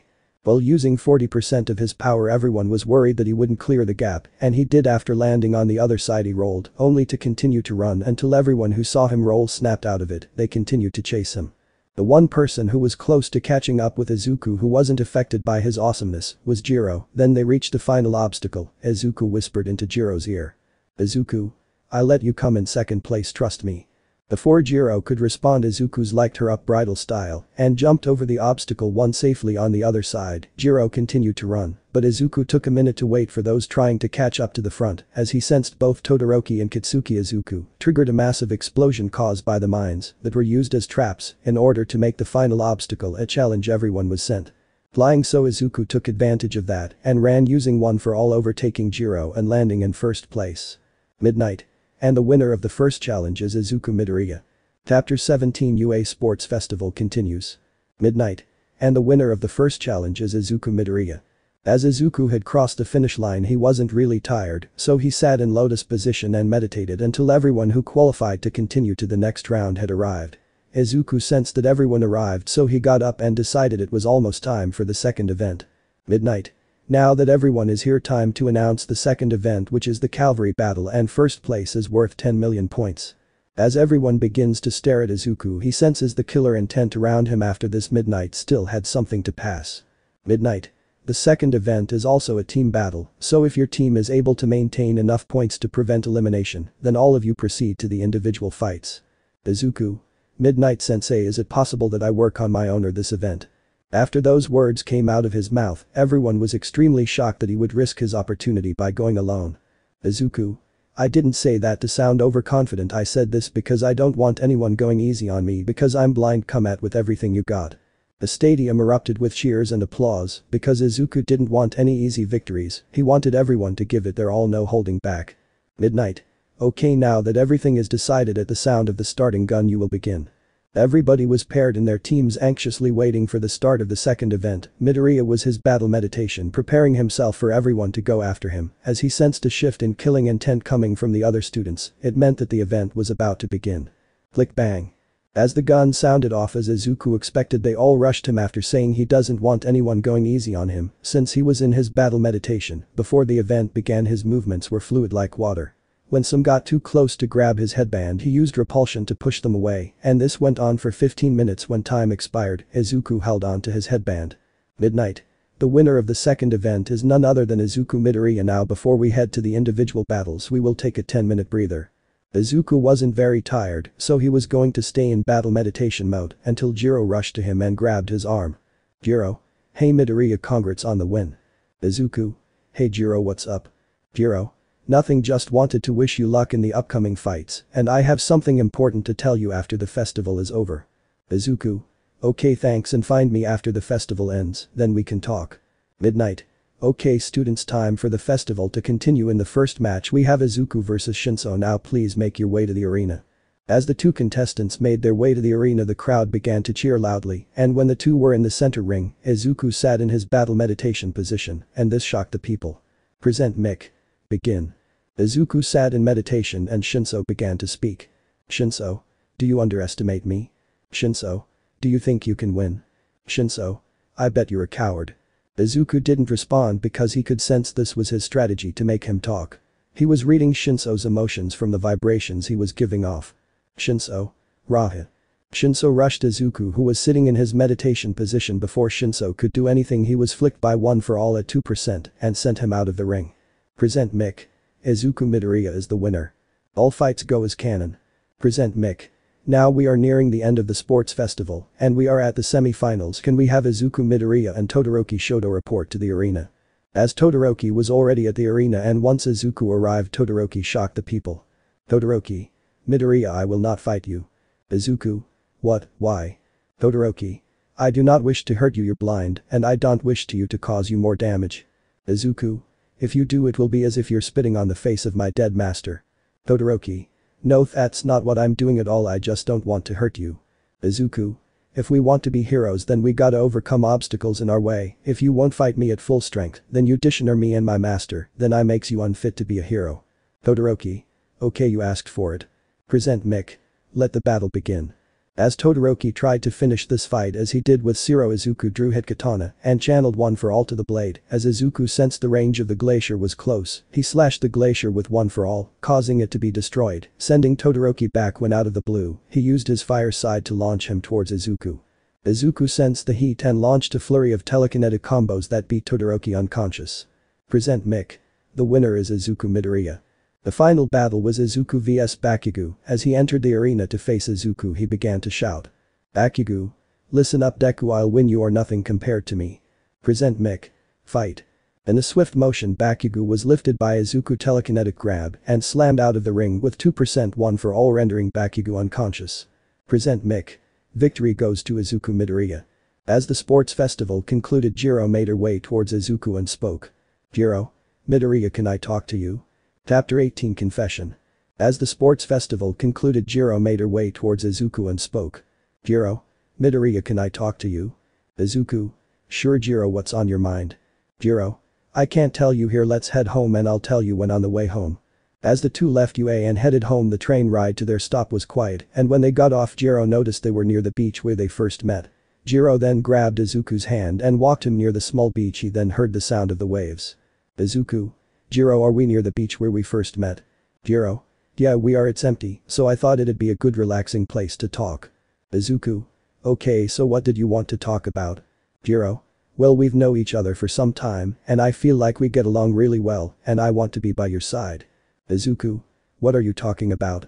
Jiro. What I'm trying to say is I like you, I want to be by your side. As these words left Jiro's mouth, she looked at Izuku, who appeared to be frozen in place, and she put her hand on his cheek, hoping to get a response from him. Then he spoke in a tone more serious.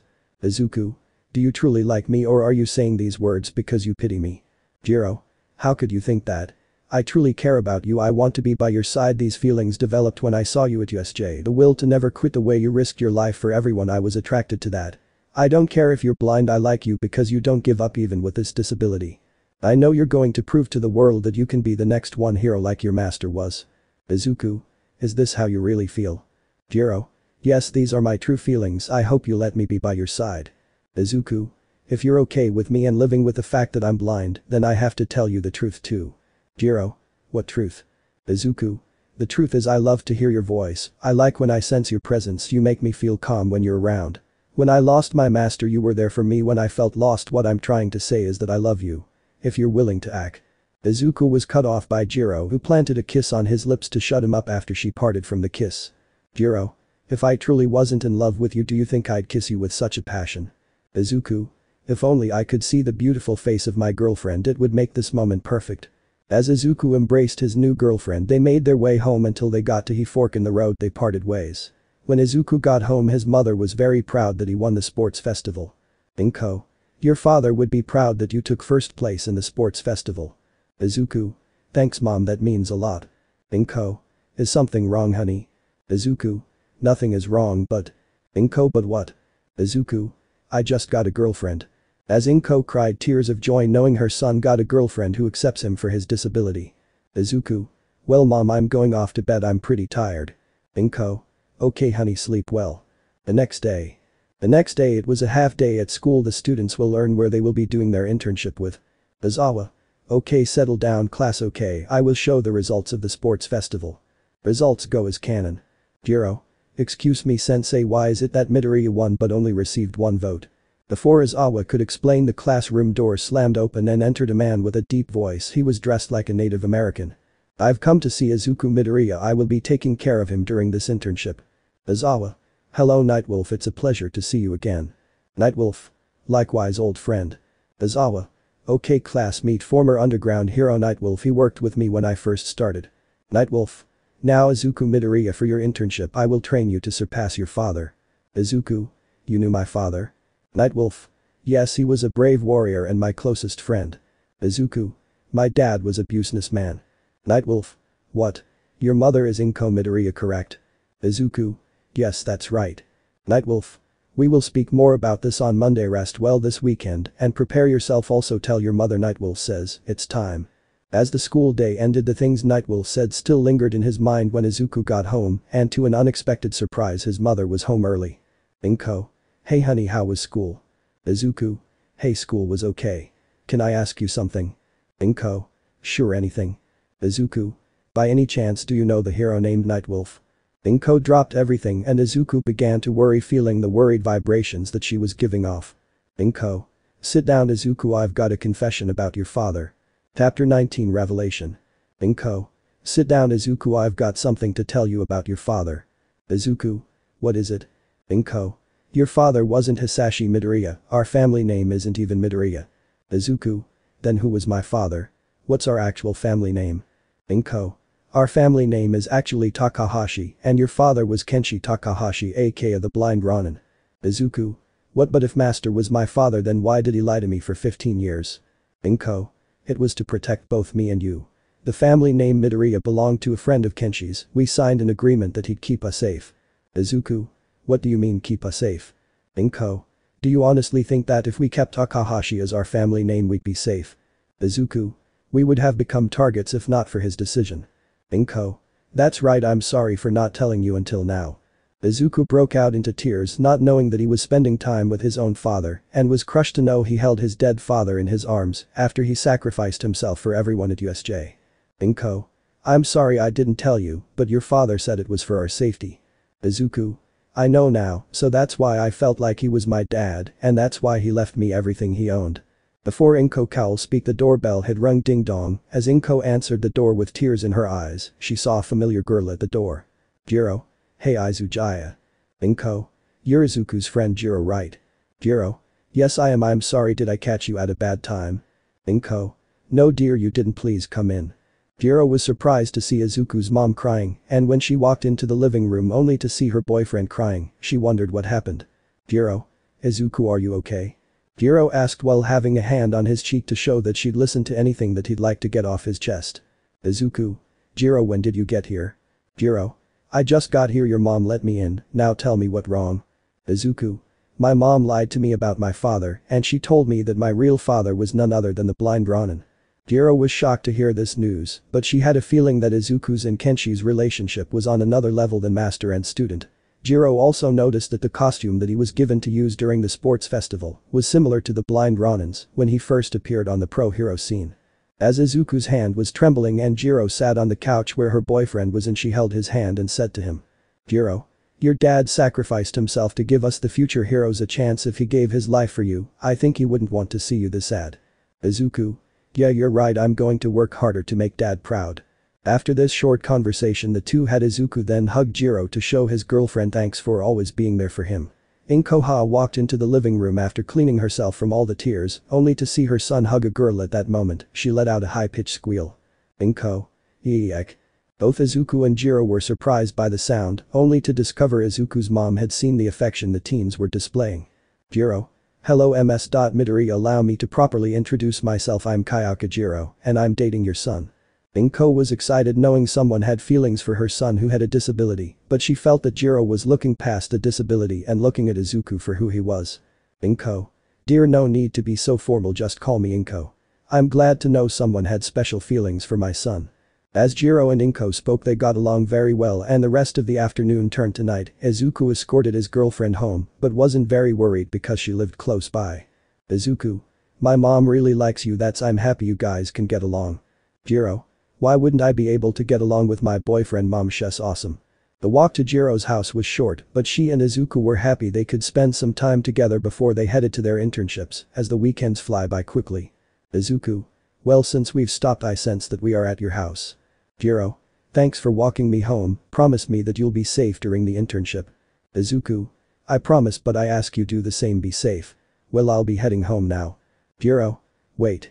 The next thing that happened as Izuku turned around he felt someone's lips on his and after 2 minutes Jiro broke the kiss. Jiro. Izuku, you're irreplaceable and I won't find anyone like you, so please promise me that you'll come back safely. Izuku standing like a statue was a funny sight, but that kiss he was given held genuine feelings of love. While Izuku concentrated his vibration vision he was able to get a visual of how tall Jiro was and he placed his hand on her cheek and he was about to lean in to kiss her until. Jiro's dad Kayatoku. What's going on out here? As Jiro's dad ruined the moment between the two teens, Izuku stood facing the direction of the man's voice and bowed to introduce himself. Izuku. Hello, I'm Izuku Midoriya and I'm dating your daughter. Jiro's dad had frozen like a statue and wouldn't budge an inch. That's when Jiro decided it was time for them to part ways. Chapter 20 Internship. It was finally time for Class 1 to head to their destinations for their work internships. Izuku was instructed to go to Hosu City to meet with Nightwolf. Before he got on his train Izuku heard a familiar voice. It was none other than his girlfriend Jiro. Jiro. Hey Izuku, please be safe, promise me you'll come back okay. Izuku. I promise, I'm a man of my word, I won't do anything to make you sad. After Izuku uttered that last sentence he felt Jiro's warm lips on his and there was a slight taste of strawberries due to her lipless. As Izuku boarded the train he was using seismic sense and noticed Iida, but something was off about him until Izuku decided to try and pick Iida's brain. Izuku. Hey Iida, are you okay? Iida. Yes, I'm just fine, why do you ask? Izuku. There is a major change in your heart rate, I can sense it. I know you're upset about your brother being hospitalized. Everyone knows about Iida's brother who was attacked by the hero killer. Iida. What do you know? Izuku. I know that revenge isn't the way to cope with how you're feeling. Too much anger will cloud your judgment. Iida. I'll be just fine on my own. Izuku. Just know I'll stand by your decision whatever it may be. Iida's stop had been called and he departed from the train with the words Izuku had spoken.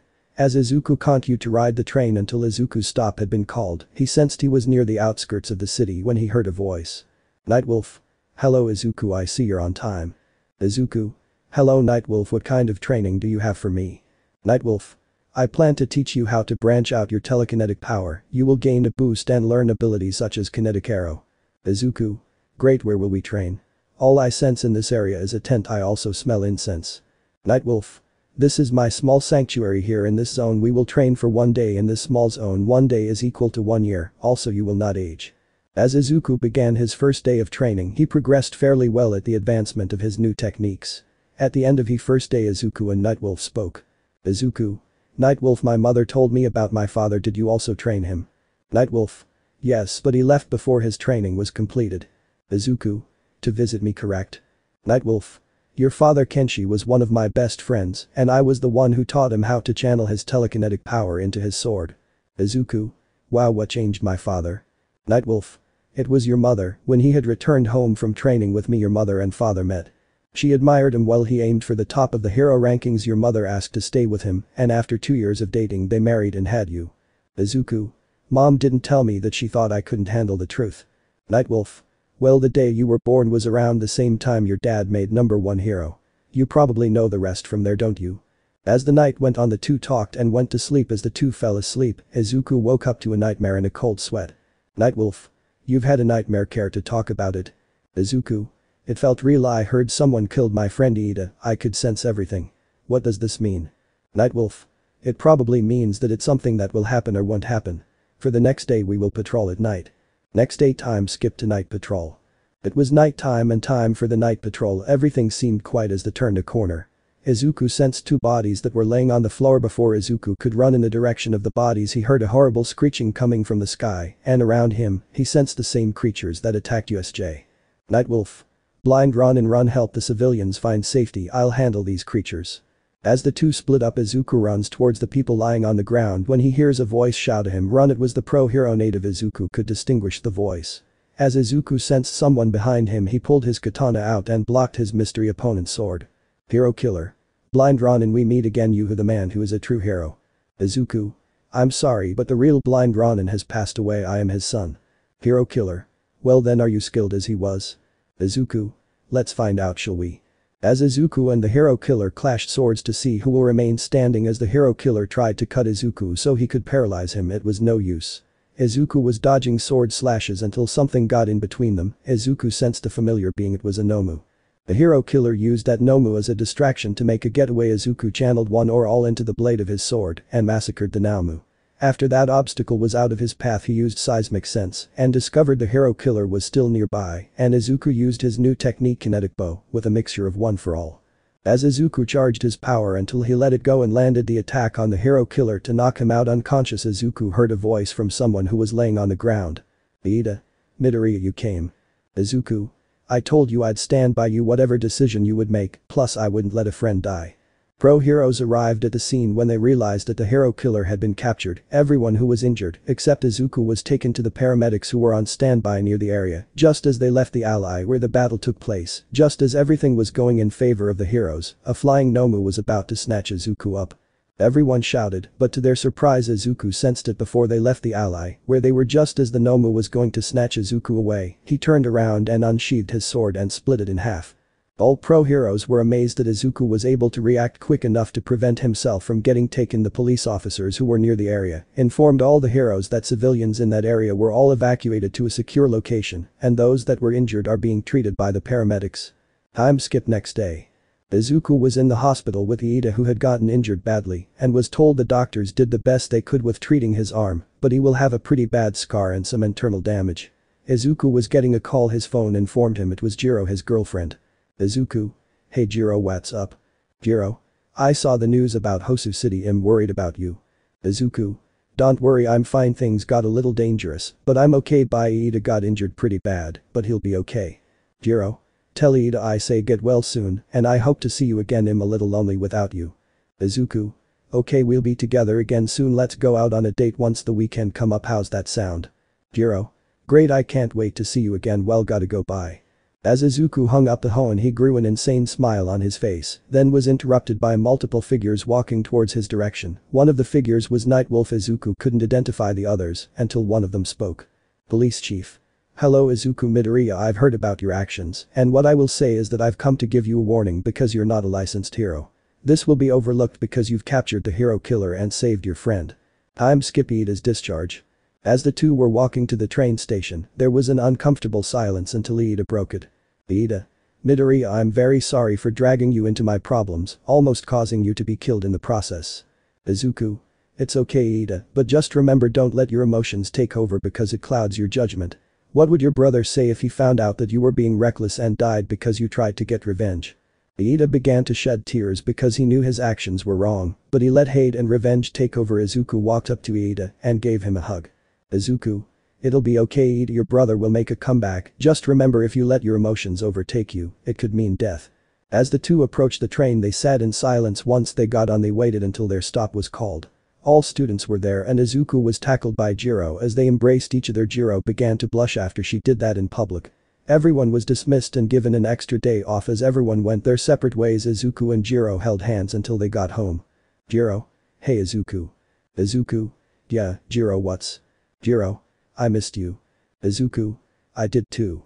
The two kissed and it felt like a spark. They were meant to be together as they broke the kiss. Izuku holding Jiro by her waist as Izuku felt a presence of three people as they were standing in the middle of the fork in the road that divided where they lived. Izuku. I think we have company. Jiro looked behind Izuku and saw his mother and she turned around and she saw her mom and dad. They had a smirk on their faces when they saw their daughter with her boyfriend.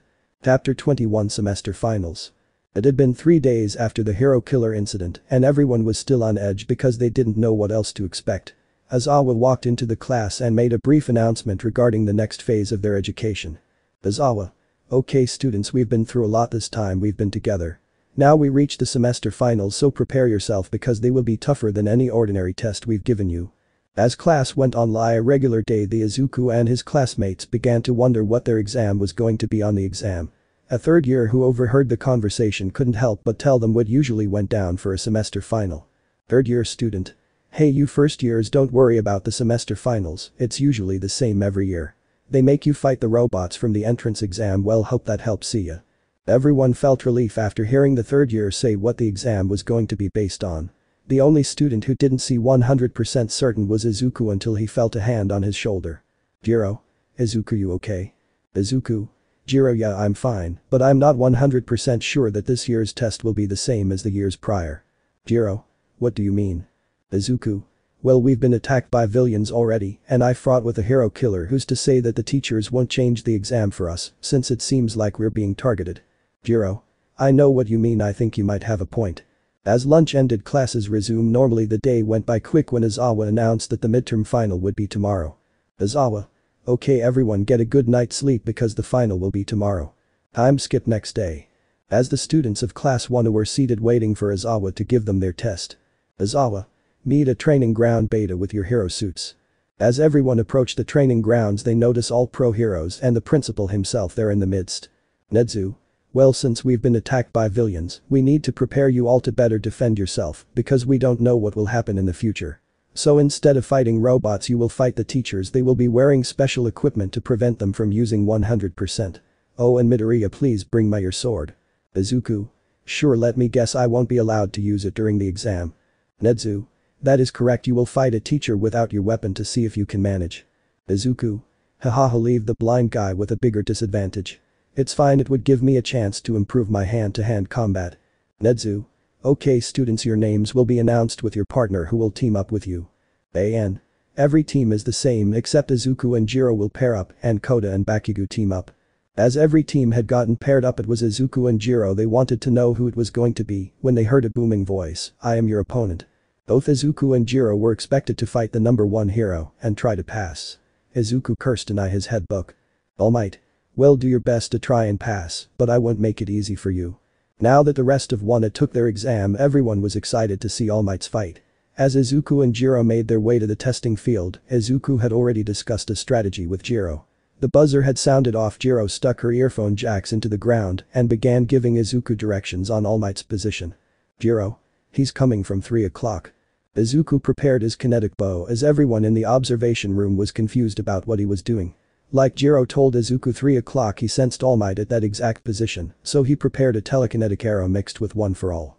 Once in range, he fired only to sense All Might get pushed back a couple feet. Everyone in the observation room were shocked to see All Might get pushed back.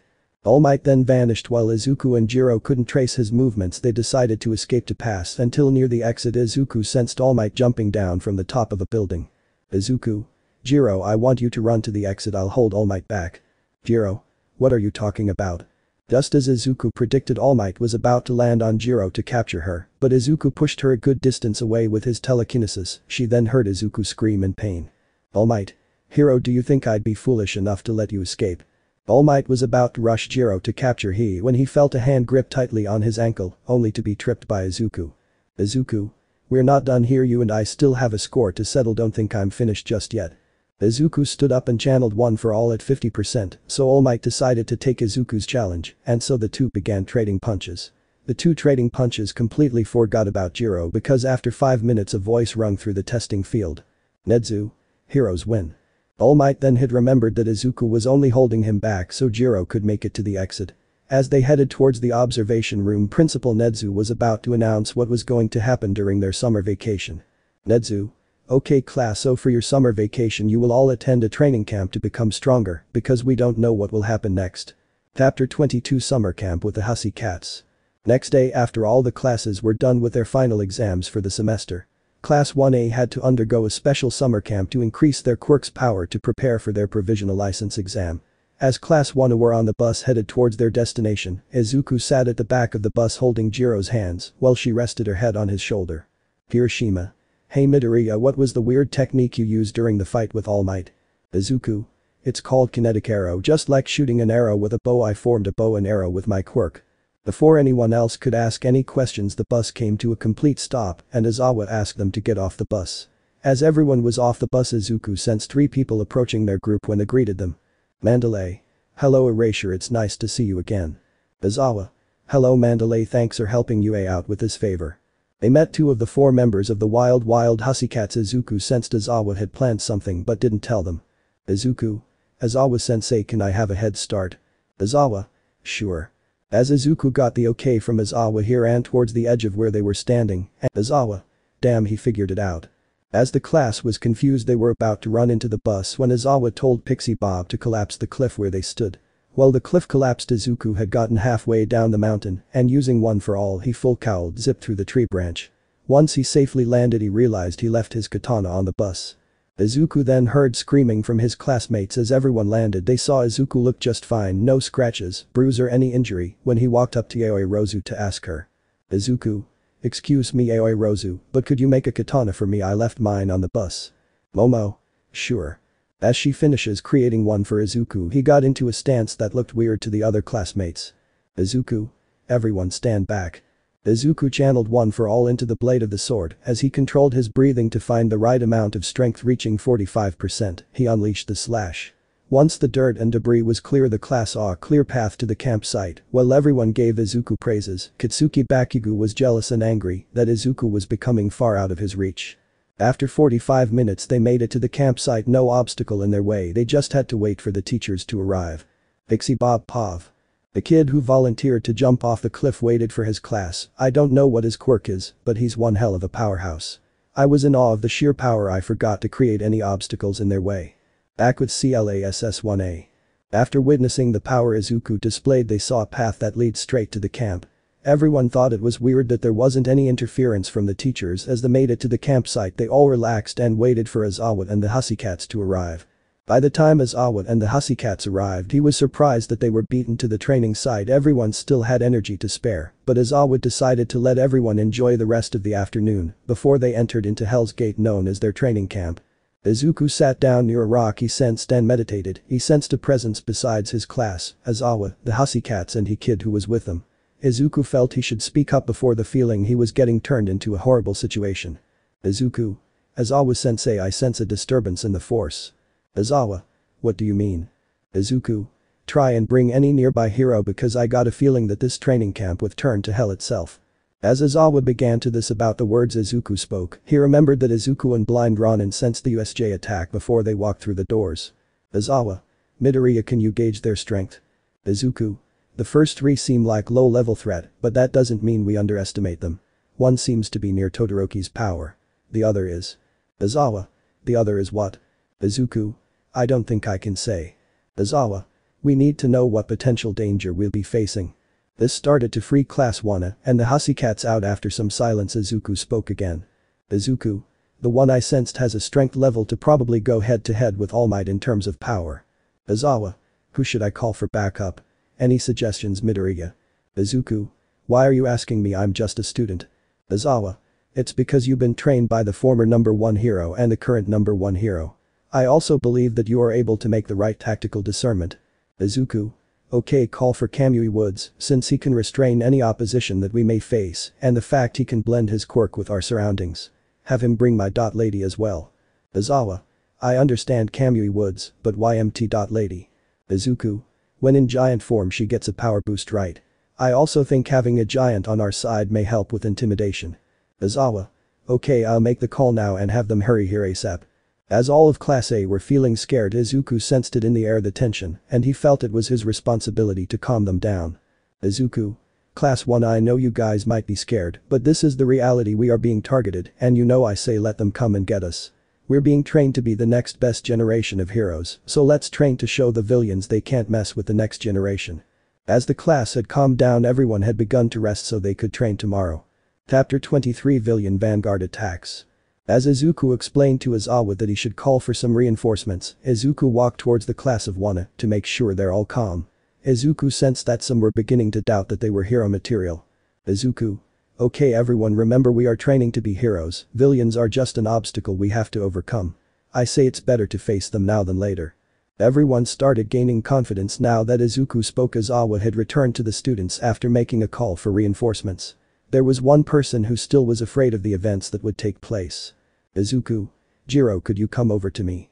Jiro. What's wrong Izuku? Izuku. Tell me, are you scared? Jiro. I'm just a bit scared. What if something happens to any one of us? Izuku.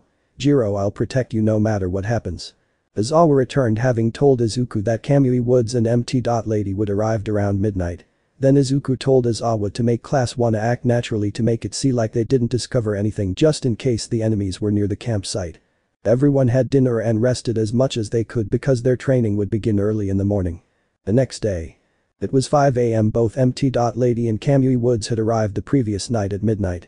Izawa prepares his class to go through intense quirk development training. Everyone is assigned their tasks, but Izawa pulls Izuku to the side. Izawa. Midoriya, for your training you will go up against myself, the Hussycats team, and Mount Lady. The reason I'm doing this is so that you're prepared for fighting in unfair odds. Izuku. I understand sensei, but before we begin am I allowed to use my katana? Izawa. You can't use katana and we'll be sharpening your senses in hand-to-hand combat. While Izuku was going to be trained personally by pro heroes, Katsuki was jealous and began to think how he was surpassing everyone's expectations. Katsuki's mind. Why is that blind buck getting all the attention? I'm the one who's better than these extras. As the training progressed, everyone made good progress, but Izuku looked beaten out of everyone else. As Jiro rushed to hold him, he gave her a cheesy smile telling her that he's okay. The students had to make their own dinner, and after all preparations were complete they all ate dinner. Izuku sensed someone leave, and so he decided to follow. As the small figure stopped and sat down, Izuku slowly approached the small figure. Izuku. Hello, I'm Izuku Midoriya and you are? Koda. I'm Koda, one of the Hussycats is my relative. Izuku. Nice to meet you Koda, I sense a lot of anger and you're bottling it up deep inside. Koda. What do you know? I hate heroes, you're all stupid for trying to be heroes. Izuku. You can call us stupid, but you know I lost two things: first my eyesight, second my father. As those words hit Koda, he was curious about Izuku's story. Koda. What do you mean your eyesight? Izuku. I was protecting a boy younger than me from a villain, but he thought he had the authority to decide who could be a hero and who couldn't. He blasted me with his fire quirk and I lost my vision. I lost my father because we were attacked by villains when we were supposed to train in rescue simulations. My father did everything in his power to protect all of us, he gave his life for us. As Koda heard the words Izuku spoke, he felt like he understood what Izuku had gone through because Koda lost his parents to a villain. Koda. I'm sorry, I didn't know you had such a background. Izuku. It's okay, we all come from different walks of life. Always remember your parents will always be with you. Koda. How if they're dead? Izuku. Your quirk is the bond you have to your parents. If you turn your back to it will be like turning your back on your parents. As Koda finally understood the message, there was a slow clapping that came from behind them. Clap clap clap. Isn't that a touching speech you gave just now? You remind me of the blind Ronin. Come to think of it, you look like him. Izuku, who are you? Muscular. I'm the villain named Muscular and I've come to kill Izuku Midoriya and capture Katsuki Bakugo and Mineta Minoru. Izuku. What do you want with them? Muscular. I don't want them, my boss does, so tell me where to find them, if not I'll kill you. I already know you're blind so it will be easy. As Muscular charged at Izuku, Koda was afraid, but Izuku held his ground when Muscular was close. Izuku pulled his arm back and yelled smash, as the villain didn't expect him to get hit by a blind person. Muscular was sent back into the mountain as he struggles to free himself. Izuku smells something burning. Izuku. Koda, is there a fire nearby? Koda. The forest is on fire. Before Izuku could pick Koda up, Muscular rushed Izuku again, but Izuku didn't have time to deal with him because he was worried about Jiro. Izuku Koda, close your eyes and cover your ears. See GIF above. As Izuku had killed muscular Koda could only hear the bones breaking, but he felt like Izuku was the one winning, so he wasn't worried. Izuku picked up Koda and swiftly ran to the campsite, where he sensed a large amount of movement. He knew that someone was attacking the camp. When Izuku heard a familiar voice. Izawa. Midoriya, are you alright? Izuku. I'm fine. Where is Jiro? Is she safe? Izawa. Yes, everyone from the hero classes are safe. Izuku. Good to hear, but do you know what they are after? Izawa. No clue. As Izuku and Izawa arrive at the campsite, villains who attacked the teachers who oversaw the camp were put out of commission. When a voice rang with concern. Mandalay. Koda, are you hurt? Is anything broken? Do you need medical attention? Koda. I'm fine, Mandalay. If it wasn't for Midoriya I'd be dead.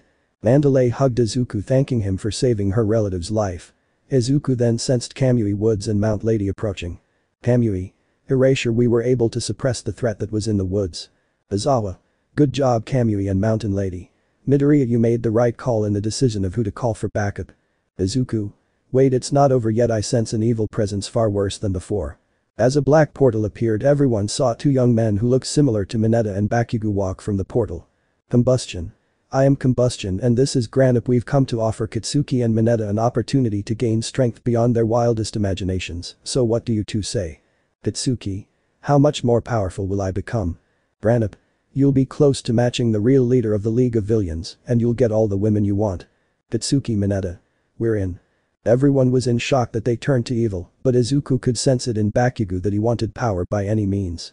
Before their departure, Katsuki shouted. Katsuki. I was the one who blinded the bastard Izuku. Midoriya. As the four departed in the portal, Katsuki Bakugo laughed maniacally. Everyone turned to Izuku, who was in a rage that everyone could sense when he asked. Izuku. Did anyone record that for evidence? Everyone was silent until a soft voice could be heard, and it was Aoyama Yuga. Aoyama. I recorded everything. Izuku. Thank you, Aoyama, you've got the evidence that we needed. Police and paramedics were called, and soon enough the media caught wind of this, but what nobody could expect was that Pandora's box was just opened. Chapter 24, Camp Aftermath. Pandora's box. After everyone discovered that Katsuki and Mineta had decided to play for the Villains team, everyone was in shock, but nobody was prepared for how crazy things were going to get. The moment police arrived, the Villain Spinner, Toga, Moonfish, Dabi, Twice, Magni, Mustard and Compress were arrested thanks to the aid of Kamui Woods and Mount Lady. Luckily nobody was injured and nobody was missing except the two boys who joined their doubles to become villains. Just as the police and ambulances arrived, a news van had tailed them to the camp and saw the mass chaos that was around them. They began filming to get a great story, but thanks to this stunt, many people had begun to doubt the ability of heroes to keep the people safe. Since nobody was severely injured, Ragdoll and Pixie Bob were okay, but two students had fallen to villains. This event was not going to go well with the public. After everyone was questioned, they were all directed to the buses they came on and escorted home by police and heroes. Upon arrival at home, Mt. Lady escorted Izuku and Jiro home when Izuku requested that Jiro spend the night at his home because they lived close to each other. Mt. Lady agreed, and once they were at Izuku's home, he sensed three people in his family's apartment. Izuku. Mom, I'm home and Jiro is with me. As Izuku announced their arrival, Inko rushed Izuku, and to his surprise Jiro's parents were also there because he recognized their voices. As the parents hugged their respective children, they were all worried if anything had happened to them. Inko. Izuku, are you hurt? Please tell me you're okay. Izuku. Relax mom, we're fine, nobody was injured, but two students fell to the villain's promise of power, so they joined the villains. Hayatoku. Midoriya, did you save my precious daughter again? Jiro. He did, Dad. Had he not returned to the campsite, me and the rest of the class wouldn't be home now. As Jiro's father and mother hugged Izuku, thanking him for saving the life of their daughter.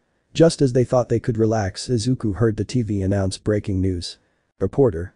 The summer training camp that UA was holding was just attacked by a group called the Villain Vanguard. The members of said group have been captured and are currently in custody of police. As for the students, none of them injured, thanks to special help from Kamui Woods and Mt. Lady. Sadly, two students were seduced into joining the villains by promises of power and women. Izuku. Oh crud, the reporters don't know they just opened Pandora's box. Inko. What do you mean, honey? Izuku. With word out that two students joined the villains, the public will begin to believe that heroes aren't doing their job and an uprising will occur. Hayatoku. Is there anything we can do? Izuku. Jiro, send them the address and inform our teachers, everyone who are freshmen, to meet at this location with their families. Jiro. Understood. I just sent a mass message into Class 1 a group chat and Momo contacted Itsuka from Class 1B, so they'll have the info. Inko. Honey, where are we going to go? Izuku. The location Jiro sent you is one of Dad's biggest hideouts, and when he passed away his lawyer said I inherited everything he owned. There was also a letter from him in Braille saying that I'll know when it's time to use the hideout. I got a feeling something is about to go down tomorrow at school, so be ready to leave tonight. Jiro, make sure you tell our classmates to have their parents leave for this address tonight. We'll meet them there after school. As it was late, Jiro's family and Inko decided to do as Izuku said and head towards the address that they were given. Jiro's parents weren't comfortable leaving her home alone if something bad was going to happen. Izuku. Jiro can't spend the night here while you three can head to the safe house and we'll meet you there tomorrow after class. They were all in agreement with this plan as Inko, Kayatoku and Mika left to the safe house. Izuku and Jiro got ready for bed and went to sleep. The next day. Once Izuku and Jiro left for school, Yue was surrounded by news reporters trying to get answers. Izuku and Jiro were able to navigate through the sea of people to make it to class. Once they got to class, Izawa was already there because he had important announcements to address.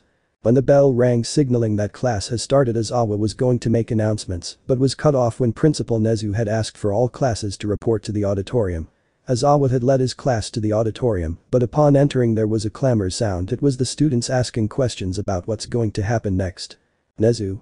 Hello students of UA, to be honest I wish there was an easier way to say this, but from henceforth UA is being shut. Boom. As an explosion was heard, Izuku's feeling was on point, but it was the army who busted the doors down. Sergeant Miyamoto. Everyone freeze, we are the special task force that was created to keep heroes in line. We were granted special authority to use force if necessary.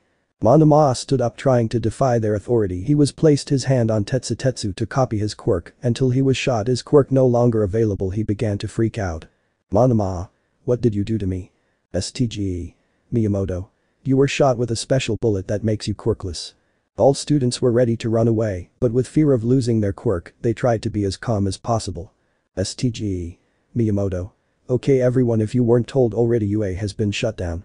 Chapter 25 Hideout Undercover. When the Army Sergeant Miyamoto announced that UA was being shut down, the students wanted to begin asking questions. It wasn't until classes 1A, 1B, the support and a few general ed students remembered the location where they were supposed to go in case of this emergency. They all complied with the army's orders and departed for home, but what they did was go in small groups to the address they were given so they would not raise suspicion.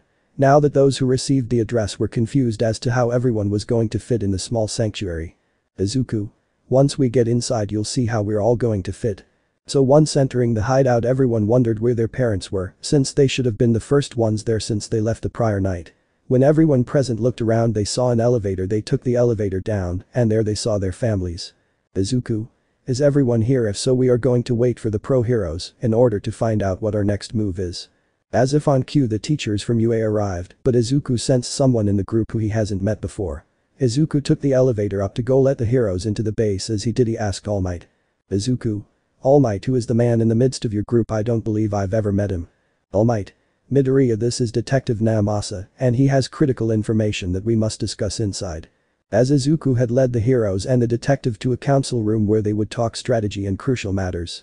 Once inside, they sat down and Detective Namasa began to speak. Namasa. Well, it seems like the League of Villains had an economic hitman working on the inside. Izuku. Meaning? Namasa. Meaning the government had a snake who was slowly poisoning the government and gaining followers. The citizens are now having doubts that heroes are needed in the society. Izuku. So the villains used an inside man in order to gain support so that soon the villains would make it illegal to be a hero. Namasa. Yes, it seems like you fully understand that heroes will soon be no more. That's why I propose that I work undercover to learn more info. As this meeting came to a conclusion, Detective Namasa became an undercover agent. He had sent the reports to All Might. Then as weeks passed, the reports on the news came flooding in, headlines that read, "Spy Among Us." The government that was now being run by the League of Villains had discovered that there was a spy working for the heroes, but their identity wasn't uncovered yet. All Might decided to call Namasa and tell him to try and lay low for a bit until the reports on the spy died down. Namasa couldn't help but finish his investigation, so he stumbled upon a dark secret. As he spotted the two students who defected to Villains, he noticed that there were 4 of them, 2 Mineta Minorus and 2 Kitsuki Bakugus. Namasa was able to record and transmit the message to the Hero HQ that Izuku set up. Combustion and Kitsuki. Kitsuki. So what's the master plan here? Combustion. We invaded multiple dimensions and kill Izuku Midoriya, then we return to my dimension and mount a full-scale war against the innocent in order to draw the heroes out of hiding. Katsuki.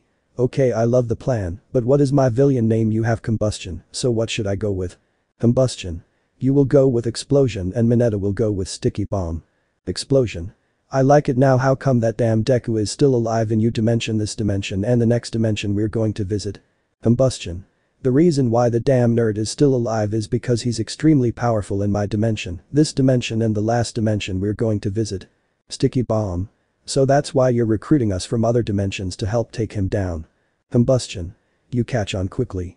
As Detective Namasa had recorded the conversation and was transmitting it to Hero HQ for good measure, he took a picture, but his flash was on and was discovered. Combustion. It's the spy, get him. Namasa tried to run away. He disconnected from the Hero HQ server so they wouldn't be able to trace the signal to the hero hideout. This is when every villain decided to torture the spy. This went on for weeks and no word was heard from him until the news was broadcast. Reporter. This Justin, the spy who dared to go against our new government, was just captured and his execution will be broadcast live. As the execution was about to take place, Combustion had asked for the sharpest axe to make it swift. Combustion. Any last word, spy? Namasa. You can kill me now, but know that the light will shine in the end of days. As the axe made contact, the head of Detective Namasa rolled. Many of the people who saw this event couldn't stomach it. All Might began to weep for the death of his friend. All Might. If it's a war they want, it's a war they look at. Izuku. All Might, it's crazy. If you want to take them on, we need an army or some more reinforcements. As the situation was looking dire, Izuku sensed an energy that was full of light. As a bright light faded, everyone present in the room saw Izuku Midoriya and a foreigner next to him. Many of the pros in the room were ready for a fight. They were stopped by the blind Ronin. Blind Ronin. You give off the same aura as me. Who are you? Izuku Deku. I am you from an alternate dimension and we're here to recruit you. Blind Ronin. Recruit me for what? Izuku Deku. You see, the villains have outlawed being a hero in our dimension and we plan a full-scale war to end the reign of villains. Are you in? Blind Ronin. I'm in, but there is something I gotta do before we depart. Silver. Understood, let us know when you're ready to leave. We still have one dimension to visit. As Izuku, known as the Blind Ronin, was about to leave in order to join the final fight against good versus evil, he went to find Jiro once he sensed her. Blind Ronin. Jiro, I know you're there. Jiro. I heard everything. I know you're about to leave, but promise me you'll come back to me. Blind Ronin. I promise on my life that I'll come back to you. As Jiro kissed Izuku, the Blind Ronin, she pulled away only to say to him, I'll be waiting no matter how long it takes. After finishing their kiss, the Blind Ronin returned to the other Izuku and Silver. As they left through a dimensional warp created by Mei Hatsume, the Blind Ronin asked, where are we going next? Silver answered him and said, the final dimension we're going to go to is called Archangel. Upon arrival to the dimension of the Archangel, they were in the same situation as before, where everyone was ready to fight until Silver spoke. Silver. We come in peace and we're here to help. As the angel saw 3 people emerge from the portal, he felt as if he's heard this voice before. Let me know in the comments below if you guys want the next part. Also check out my other video that has been shown and left. Thank you for watching. If you enjoyed this video, please like and share this video. And have a fantastic day. Bye.